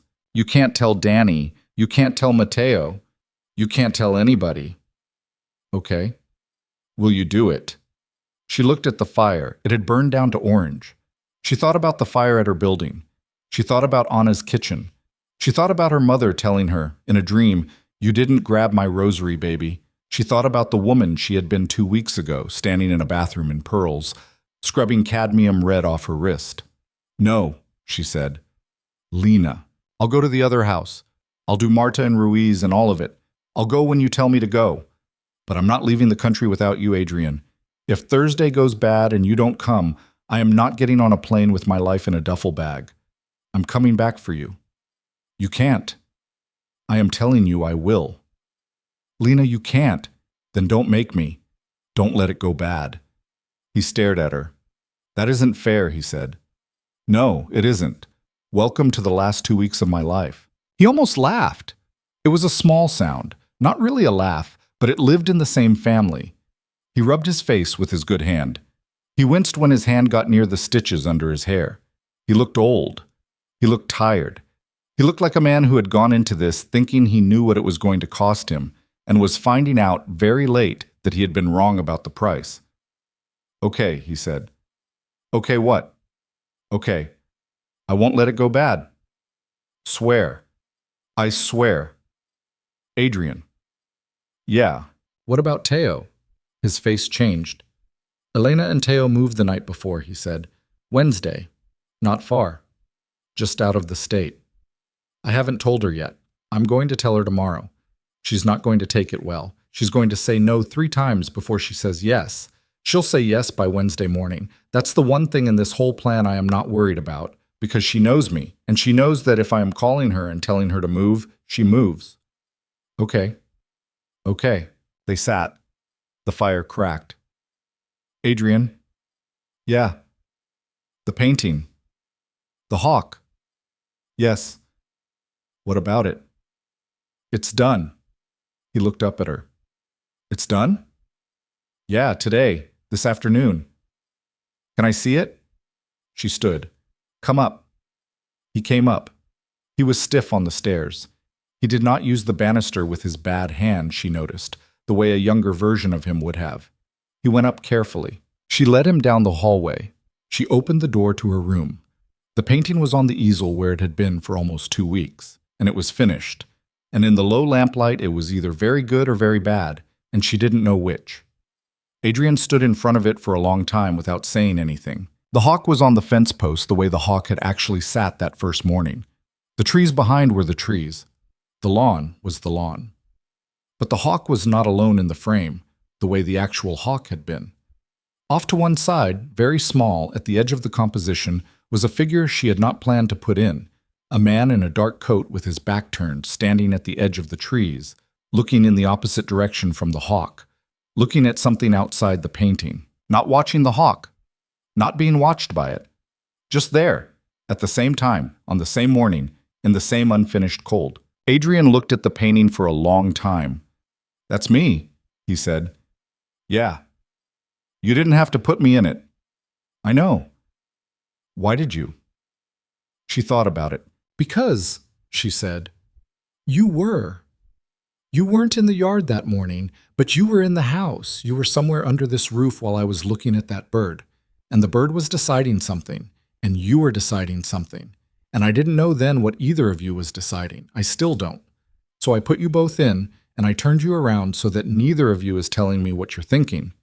He didn't answer for a second. That's the one, he said finally. That's the one that goes in the gallery. When you have one. Adrian. Yeah. I'm not going to have a gallery. You will. Adrian. Lena, you will. How do you know? He looked at her. Because, he said, I'm going to be alive on Friday. And when I'm alive on Friday, I'm going to start the rest of it. And the rest of it includes you having a gallery. That's not a bribe. That's not a promise to buy your affection. That's a fact about what I'm going to do with whatever time I have left on the other side of this week. She looked at him. Okay, she said. Okay? Okay. Be alive on Friday. That's the plan. Adrian. Yeah. Thursday. The thing you're going to do. The files. Yeah. I want to be there when you hit send. Lena. Not in the city. I know. I'll be at the other house, but I want to be on the phone. I want to hear you do it. I want to hear the second you do it. If I'm going to be scared for 10 days, I want the first second of the 10 days to be one I was in. He looked at her for a long time. Okay, he said. Okay. Lena. What? You're different than you were 2 weeks ago. I know. Are you okay with that? She thought about it. She thought about the woman in the mirror that morning. She thought about the way she had not flinched when Anna said, I want Marco Benedetti dead. She thought about the way her hand had stayed next to Adrian's on the car seat and not moved. I don't know yet, she said. Ask me on Friday. Okay. He looked at the painting one more time. He nodded once to it, as if to the hawk, and then he went. Lena stood in the middle of her room. The lamp was the only light. The woman on the fire escape on the bookshelf watched her from one side, and the hawk on the fence post watched her from the other, and between them she was a third thing, a thing that had not existed 3 weeks ago and did not yet have a name. And on Thursday morning at 9 o'clock, Adrian Vale was going to send an email that was going to break his own world in half, and she was going to be on the phone when he did it. And she was not, absolutely not, no matter what, going to get on a plane without him. She turned off the lamp. She went to the window. The yard was dark. The fence post was empty. The hawk was somewhere else, doing hawk things, unaware that a woman in a house she did not own was counting down the days with it. 4 days? Lena said to the glass. The glass did not answer. She went to bed. The 4 days passed both too fast and not fast enough, the way time moves when you know a door is going to open and you don't know what's on the other side. The 4 days passed both too fast and not fast enough, the way time moves when you know a door is going to open and you don't know what's on the other side. Monday she packed a second bag. Not a full one. A bag for a woman who might come back and might not. She put the wooden box from her burned apartment in it.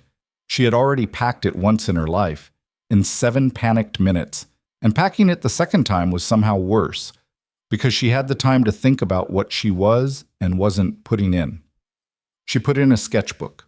She put in one brush, a good one Marta had brought her on day 8 without saying anything. She put in the photograph of her grandmother she'd grabbed on the night of the fire, the one that had lived under her bed for 9 years and now lived in a drawer in a house she did not own.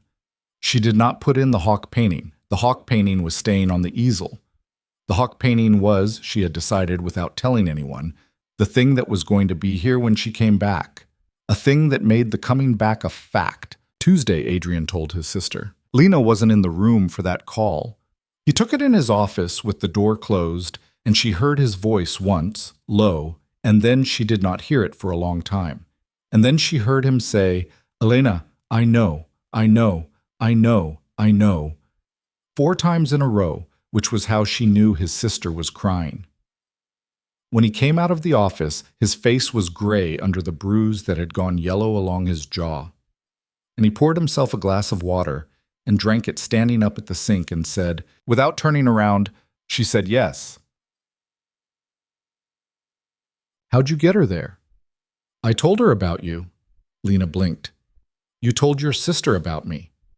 I told her there was a woman I had lied to for 7 months by looking at her through a window, and that I was not going to lie to her anymore, and that part of not lying to her was not letting her watch me get my sister killed. Elena said, You brought her into this? I said, No, I brought me into her, and it's the same thing now. She cried. Then she said yes. Adrian. Yeah, I'd like to meet her. One day, if we get one, she'd like that. She'd say that? She said, if she's the reason you're finally doing this, I want to put my hands on her face one time. Lena laughed. It came out wet. That's a lot. She's a lot. That's why I kept her out of it. Wednesday, Elena and Teo were moved. Adrian did not tell Lena where. Adrian did not tell Adrian where, was the way he put it. Ruiz had picked the place, and Ruiz was the only man in the organization who knew, and even Ruiz had lied to two of his own people about the location. By Wednesday night, the boy Teo was eating dinner in a kitchen in a town neither of them had been to, under a name that was not Vale, and Adrian sat in the small room with the fire and stared at the flames for an hour without saying anything, and Lena sat on the other couch and did not say anything either, because sometimes the kind thing was to be there without making a person talk about it. Thursday morning came in gray. Lena was up at 5. She hadn't slept much. Marta was already in the kitchen, moving quietly, making coffee she wasn't going to drink. The bags were in the foyer. Ruiz's car was in the drive. A second car was on the street beyond the gate. A third car was somewhere she didn't know. Adrian came down at 5:40. He had on a black suit she had never seen him in. He was cleaner than he had been in 2 weeks. He was not shaking. He was not sweating. He was very, very quiet, in the specific way he had been quiet the night he'd come to her door in Pilsen. The quiet of a man about to do a thing he had spent a long time deciding to do. He looked at her in the foyer. Go, he said. Now, before I change my mind about letting you be on the phone. Adrian, go, Lena, please. I need you in the other house before I do this. I can't be in the city before you're in the other house. Please. She went. The other house was an hour north, a cabin on a lake she did not know the name of, with 2 bedrooms and a fireplace, and a kitchen stocked like somebody had been told a family of 3 was coming for a week. There were no photographs on the walls. There was a landline. Ruiz tested the landline twice, nodded, and sat down in the kitchen with a book he was not reading. Marta put soup on. Lena put her bag in the smaller of the 2 bedrooms and came back out. What time is it? 8:42, mija. Okay. She walked to the window. The lake was gray. There were no boats because it was February. A duck was on the shore doing something with its feet. She watched the duck without seeing it. At 8:58, the landline rang. She picked up before it finished the first ring. I'm here, Adrian said. I'm here. I have the email ready. It goes to 3 reporters, 2 federal prosecutors, and a man at the SEC who has been waiting for it for a year and a half. It also goes to every made man in Marco's coalition at the same time, so they know by noon that their boss is done, and so they have the rest of the day to decide whether to run or fight. Okay. I wanted to tell you one thing before I hit send. Adrian, let me. 30 seconds. Okay. When I walked into Pearl's the first time, it was because I'd driven past 3 Tuesdays in a row, and every Tuesday you'd been at the window. I didn't know your schedule. I was guessing. I kept guessing right. The 4th Tuesday I walked in, and I told myself I was going in because I wanted a cup of coffee, and that was the first thing I lied to myself about in a very long time. I'd stopped lying to myself, Lena. I'd spent 4 years training myself out of it. You made me start again in 90 seconds. And I didn't know your name yet. I need you to know that. I need you to know it because if this goes wrong in the next 10 days, somebody is going to tell you a version of me that isn't true, and I want the last true thing to be mine. Adrian. That was the thing. Okay, I'm going to hit send now. Adrian, wait. Yeah. I love you. Don't answer it. Hit send. A beat of silence. Okay, he said. Okay. Sending. She heard very faintly the soft plastic click of a mouse. It's gone. It's gone. Lena. Yeah. I'm going to hang up. I have calls. I'll call you at noon. I'll call you at 4. I'll call you at 8. If I miss any of those 3, Ruiz moves you. Do you understand? Yes. Lena. Yeah. Thank you. For what? For the last thing you said. He hung up. She stood at the window with the phone still pressed to her ear for a count of 10, and then she put it back in the cradle, and then she walked to the couch, and then she sat down, and then her whole body started to shake, and Marta came over and put a blanket around her shoulders without saying anything, and Ruiz looked up from his book and looked at her for a second, and then looked back down, not out of coldness, but out of the understanding that being watched would make it worse. Noon came. Adrian called. He sounded tired but alive. 4 came. Adrian called. He sounded more tired. He was on a highway. She could hear the road. 8 came. 8 passed. 8:01, 8:02, 8:05. At 8:07, Ruiz stood up. "Get your bag, Miss Carter." "Ruiz, give him a—" "Get your bag." "Ruiz." "Miss Carter, I am doing what he told me to do. Please do not fight me. I do not want to carry you out of this house." She got her bag. They were in the car by 8:15. Marta was in the passenger seat. Lena was in the back. Ruiz drove. He drove fast. The lake disappeared behind them. The road turned into a different road, and then a different one after that. Lena watched the mile markers go past without reading them. At 8:29, the phone in Ruiz's pocket buzzed. He answered on the first buzz. "Yes." Silence. "Yes, boss." Silence. "Yes." He looked in the rearview mirror at Lena. "He's alive," Ruiz said before she could ask. "He's in a car. Not his car. They tried for him at the exchange on LaSalle. He got out. He's on his way. He'll meet us at the 3rd house." "The 3rd? There is a 3rd house, Miss Carter. You will not be in it for long. Don't ask me questions you don't need answers to." "Ruiz." "Yes." "Is he hurt?" A pause. "He didn't say." "That's a yes." "Miss Carter say?" "It's a yes, Ruiz." "It's a yes, ma'am." The 3rd house was a farmhouse 90 minutes further north, up past the state line, tucked back in trees behind a road that had not been plowed in 2 days. They got there just after 10 at night. There was a light on over the porch. There was a second car already in the drive. A man Lena didn't know was standing in the doorway. He stepped aside when Ruiz came up the steps and nodded to Marta and did not look at Lena. Adrian was on the kitchen floor, not dying. That was the first thing Lena registered, sitting, propped against a cabinet, with his jacket off and his shirt off, and a woman Lena didn't recognize. A different woman, not Iran, a woman with a medic's bag and a tight braid, working on his shoulder with her hands steady and her mouth tight. "Lena." "Adrian." She dropped her bag. She crossed the floor. She did not kneel. She did not want to be on the floor where he was on the floor because she did not want him to be on the floor. She squatted down next to him, balanced on the balls of her feet, and she put her hand on his good cheek, the one without the yellow bruise, and she held it there. "Hi," she said. "Hi. You were late. I'm sorry. Don't be. I'm a little late and you're going to be mad, but I'm here." "I'm not mad." "You look mad."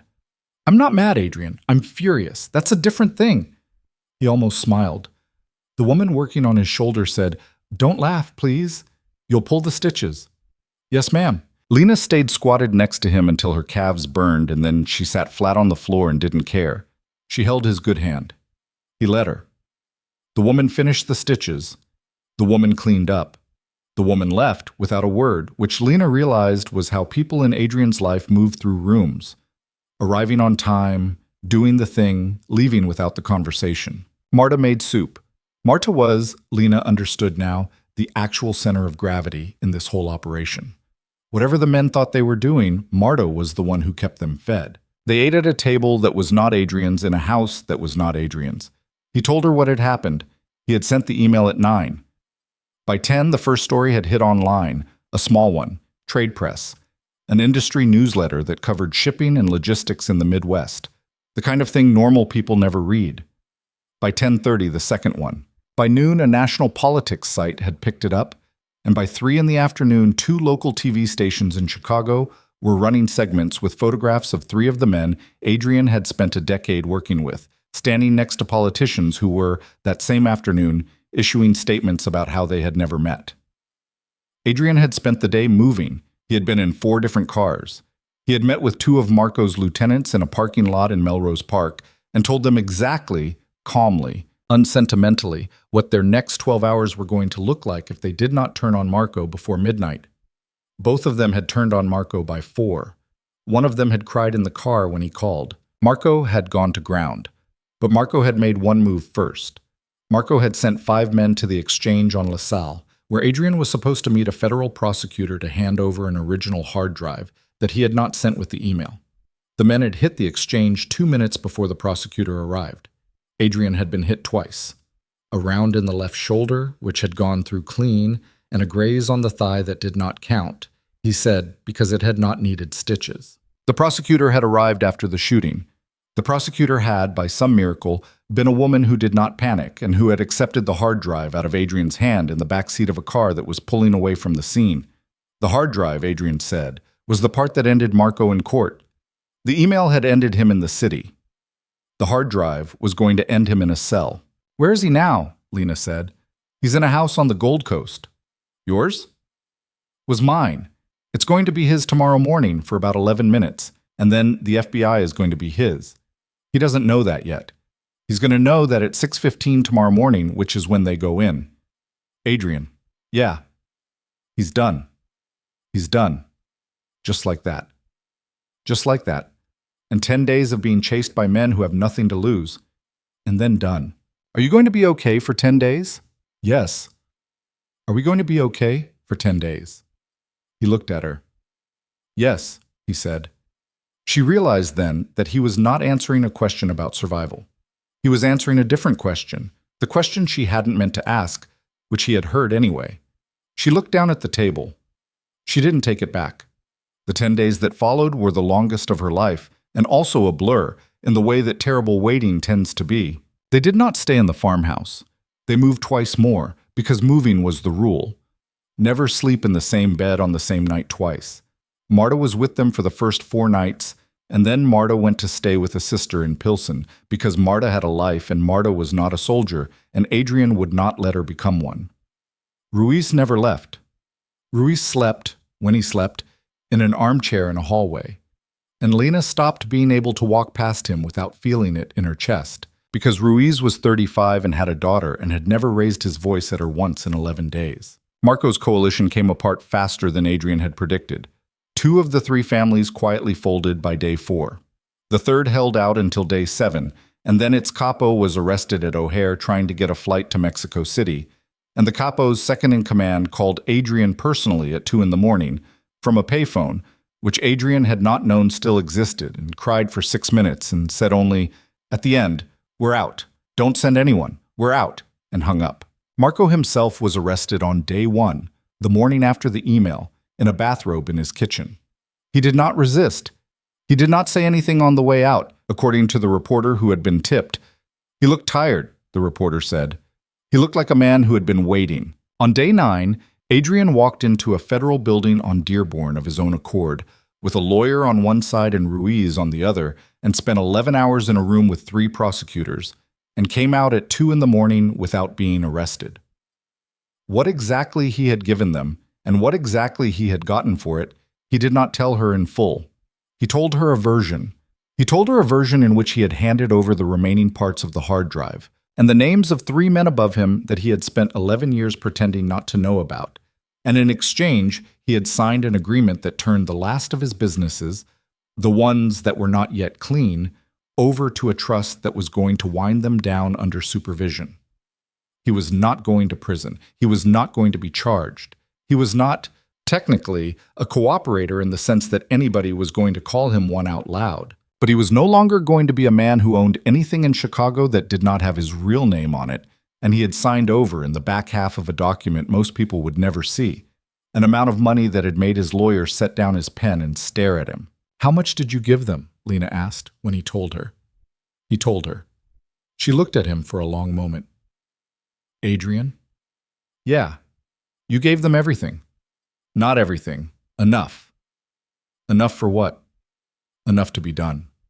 "And what's left?" He looked at her. He looked at the ceiling of the 3rd house. He looked at his hands. "What's left," he said, "is the construction business. The real one. The one that's been clean for 2 years. 4 buildings. 209 people on payroll. My sister's setup, which I can finally just admit is my sister's setup. Hector. Ruiz, if he wants to come with me. Marta, for as long as she'll stay. and a number of dollars that is not what it used to be, but that is more than you or I are going to spend in the rest of our lives put together. That's a lot to still have. It's a lot to still have, he said. If you're a man who didn't used to be a criminal, it is not a lot to still have if you're me. But it is what I have, and it is enough, and I am going to stop counting it, and I'm going to stop comparing it to what it was, because that is the part that killed Marco, and I'm not going to let it kill me. The war did not end on a specific day. That was the part nobody had told her about wars. She had been raised, she realized later, on movies, and in movies there was always a moment, a clean one, where the good guys walked down a street and the sun came out. In actual life, the war ended in pieces, at different times, for different people. For Marco, it ended at 6:17 in the morning in a bathrobe. For the capo at O'Hare, it ended at a gate. For Anna, whose husband Esteban was buried on the 10th day in a cemetery on the southwest side, it was still not over, and would never be over. And the number of dollars that had appeared in her account the day of the funeral did not end it either. For Adrian, it ended in a courtroom-shaped office on the 9th day at 2 in the morning.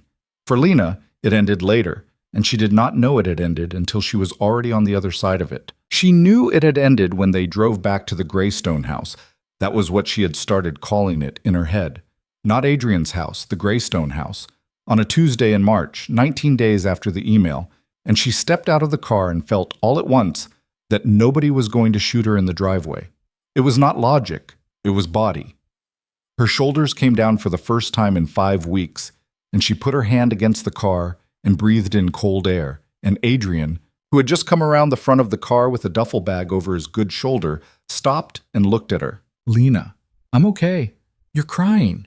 I know, it's fine. It's the first time I'm okay. I'll stop in a minute." He put the bag down. He did not pull her into a hug. He stood a pace away, the way he had stood a pace away in her doorway on the night of the fire, and he waited. "Can I?" he said. "Yeah." He closed the pace. He put his good arm around her. His bad arm stayed at his side because it still was not fully his. She put her face against his collarbone and she cried for about 90 seconds the way a person cries when they have been holding it for 40 days. He did not say anything. Nobody came out to ask if she was okay. Ruiz, in the car, looked deliberately in another direction. Somewhere above the house, a hawk went over, which she did not see. She stopped crying. She wiped her face on his jacket. "Sorry." "No." "Okay." "Lena." "Yeah." "Welcome home." "This isn't my home." "It is if you want it to be." "Adrian, later, not tonight, later, come inside." They went inside. 2 years went by. That sentence was true, and also a lie. 2 years did not go by so much as they were walked through day by day, step by step, by two people who had decided, separately and together, that they were going to see what the rest of their lives looked like without guns in them. Marco Benedetti pled guilty 7 months after his arrest to a list of charges that took a clerk 12 minutes to read aloud. He got 23 years. He would be almost 70 when he came out, if he came out. Lena did not go to the sentencing. Adrian did not go either. They were not by then people who went to courtrooms unless they had to. They watched a clip of it on the news that night together, from the small room with the fire, and when it was over, Adrian turned the TV off and said, "Okay?" And she said, "Okay." And that was all they said about it, ever. Anna took her children and the money and moved to a town in New Mexico that Lena had never heard of. She sent Adrian a letter every December. The letters were short. They were always the same 4 sentences, reported from different angles. "The kids are fine. The house is fine. I have not forgiven you. Do not write back." He did not write back. He kept the letters in a drawer. Danny, Lena's friend with the little boy, did not know for a long time what Lena had been in the middle of. By the time Lena could tell her, it was 8 months later, over coffee at a Starbucks in Humboldt Park. And Danny's face did a thing Lena had not seen it do since college. And Danny said, "You're telling me my son had a guy in a car outside our apartment for 2 weeks, and I didn't know?" Lena said yes. Danny said, "You could have told me." Lena said, "No, I couldn't." Danny looked at her for a long time. Then Danny reached across the table and took her hand. "Next time," Danny said, "if there's a next time, you're going to tell me at minute 1. There won't be a next time." "I hope not. But if there is, I will." "Good." That was the only real fight they had, and it ended in 2 minutes, and Lena drove home that night and thought for a long time about how the people who love you in your old life do not always stop loving you in the new one, and that this, too, was a thing movies did not prepare you for, because it was quieter than love usually got to be. Mateo sold pearls to a nephew of his own and opened a smaller place in Logan Square. Lena went to the opening. She stood at the counter and drank bad coffee and cried a little because Mateo had kept, on the wall over the register, a painting of hers that she had given him 3 years earlier as rent for hanging out in the diner on her off days drawing people. The painting was of pearls. He'd had it framed. "Your first gallery," he said when he saw her looking, and he had not been kidding.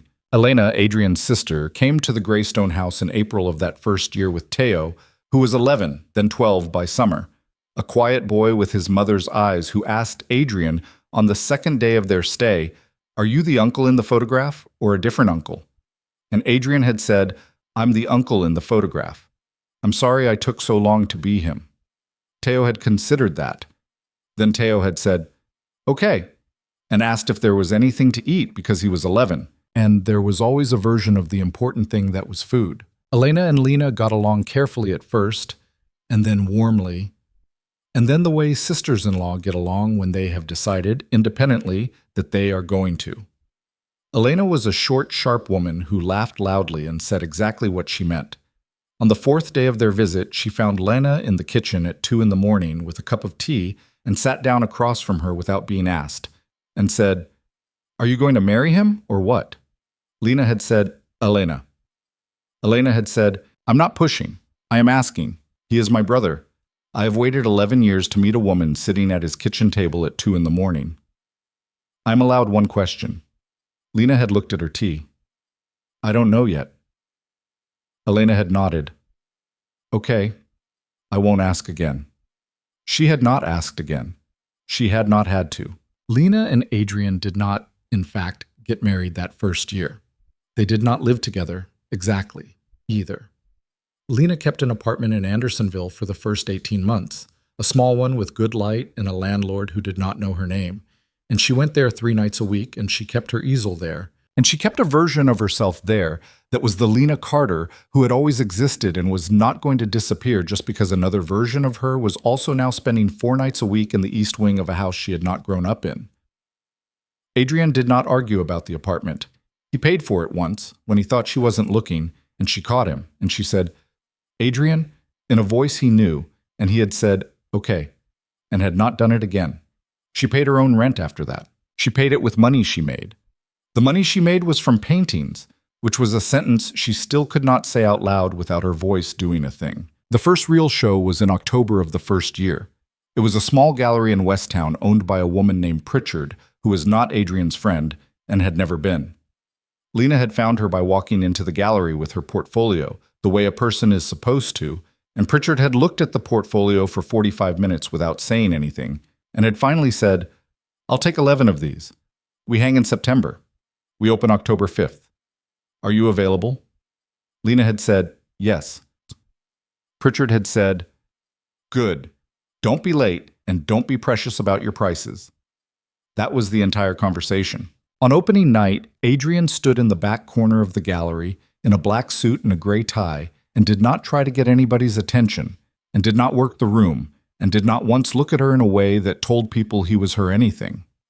He was a tall, careful man in the corner, and a couple of people who knew who he was looked at him twice, and he looked back at them once, and that was it. Lena wore a dress Marta had insisted on. Lena sold 9 of the 11 paintings that night. One of them was the hawk on the fence post. She had priced it 4 times higher than anything else in the room. It sold to a collector from Milwaukee whose name she did not retain and whose check cleared the following Monday. When the collector was gone, Adrian came up behind her and said, very quietly, "You should have kept that one." "I have the other one." "Which one?" "The one in my room at the house." He looked at her. "That's not the hawk." "No," she said. "It's better than the hawk." She did not show him for another year what she meant. What she meant was that she had been painting, in secret, for 14 months, a painting of her mother. She had started it in April of that first year, alone in the Andersonville apartment, on a morning when she had been thinking, for no reason she could name, about her mother's hands. She had started with the hands. She had moved up from there. She had not been able to finish it for a long time because she had been scared. The way she had been scared of the first one that had burned, that the face would come out wrong and she would lose her mother a second time in the losing. She finished it in July of the second year. She finished it on a Tuesday afternoon and she sat in front of it on the floor of her apartment and cried for an hour without sound.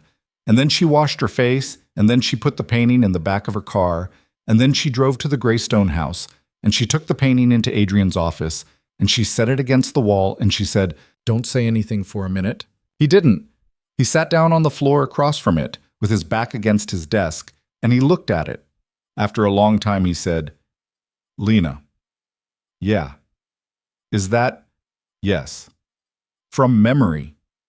"From memory." He looked at it a while longer. "She's laughing," he said finally. "Yeah." "You painted her laughing." "Yeah." Because I spent 2 years of my life trying to paint her dying, and then I spent 2 years trying not to paint her at all, and then I thought—" Her voice almost went, and she pulled it back. "I thought I could just paint her like I actually remember her, which is laughing. She laughed a lot, Adrian. People forget that about sick people. She laughed so much.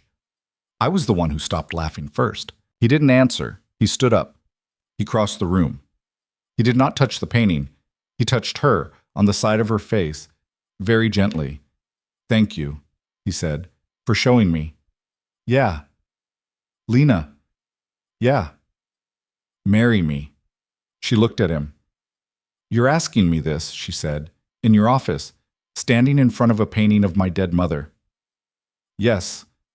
I know how that sounds." "Adrian, I know how it sounds.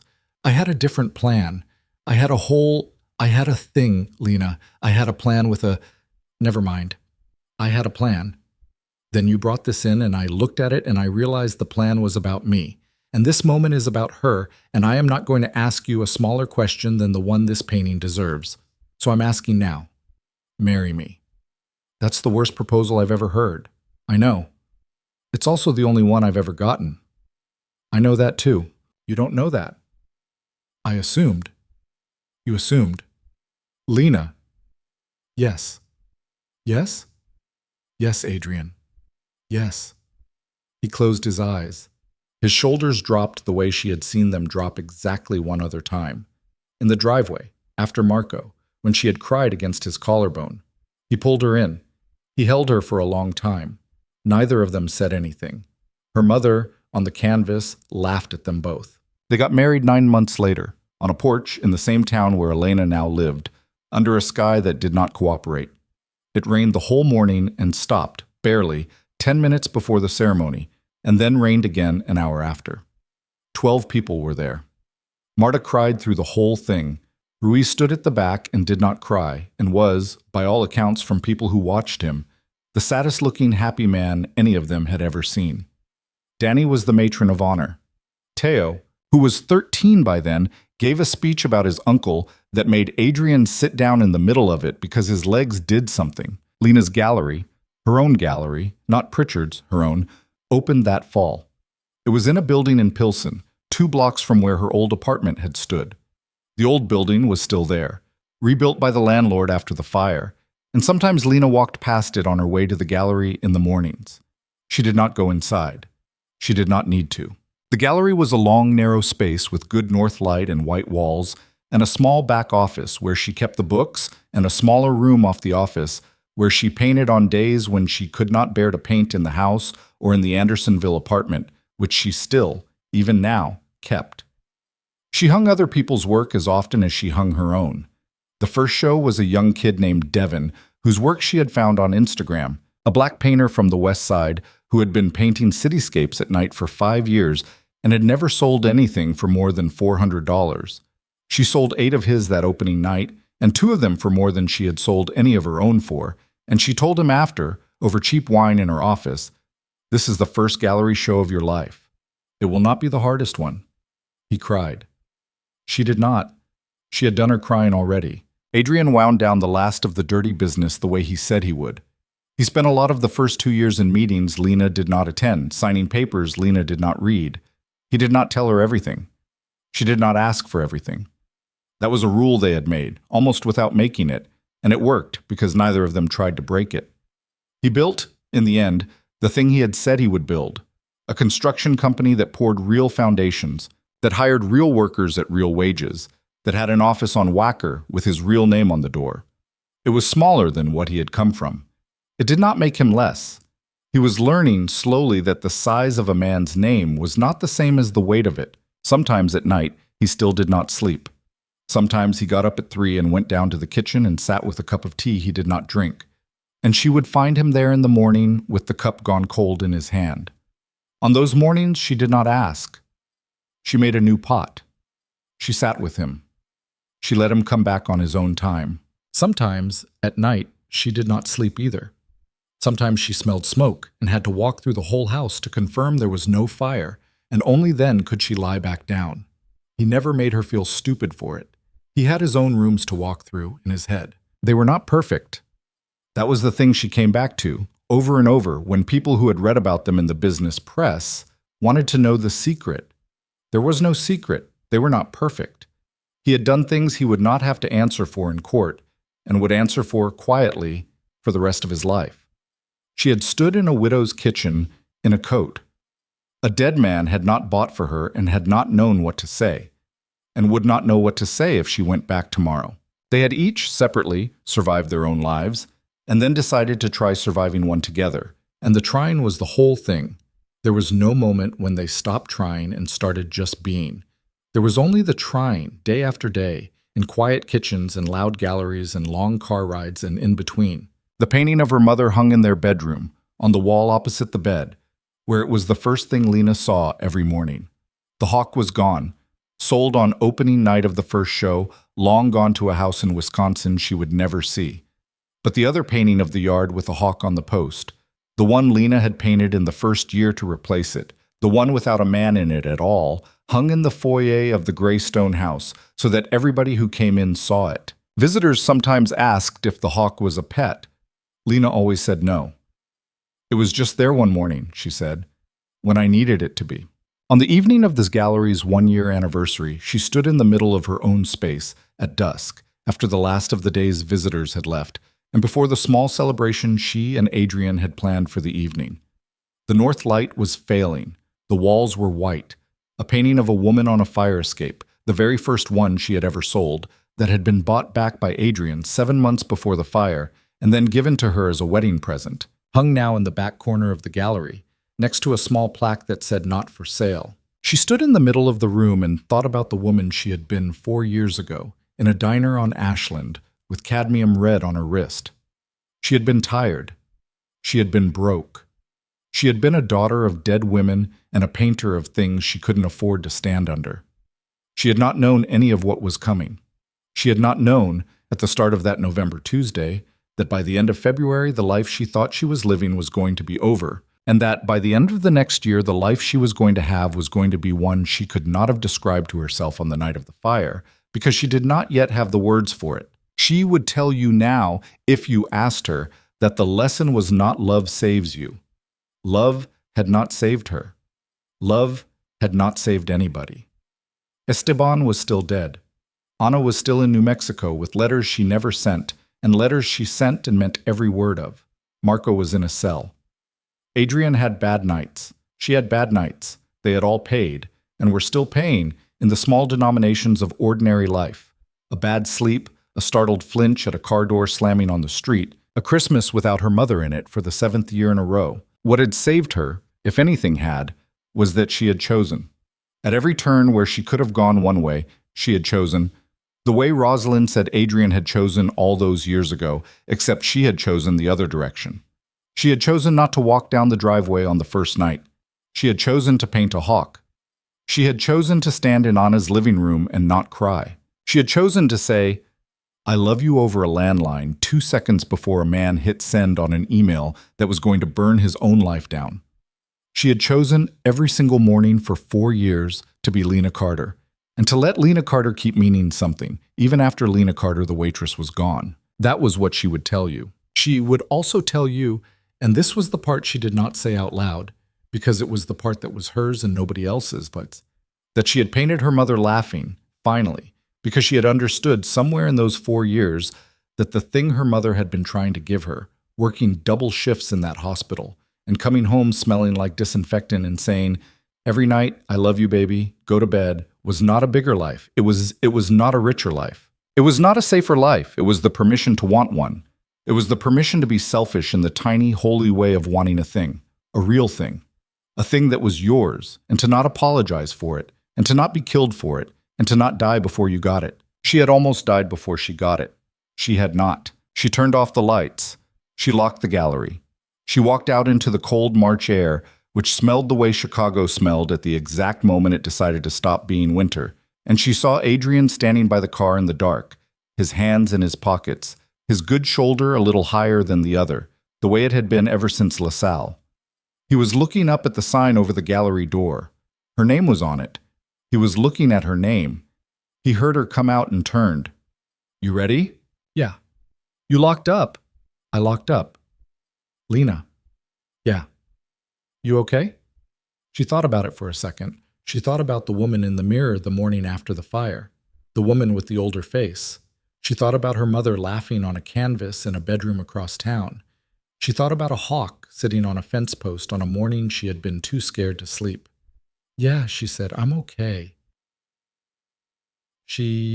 Ice. He opened her door. She got in. He went around and got in the driver's side.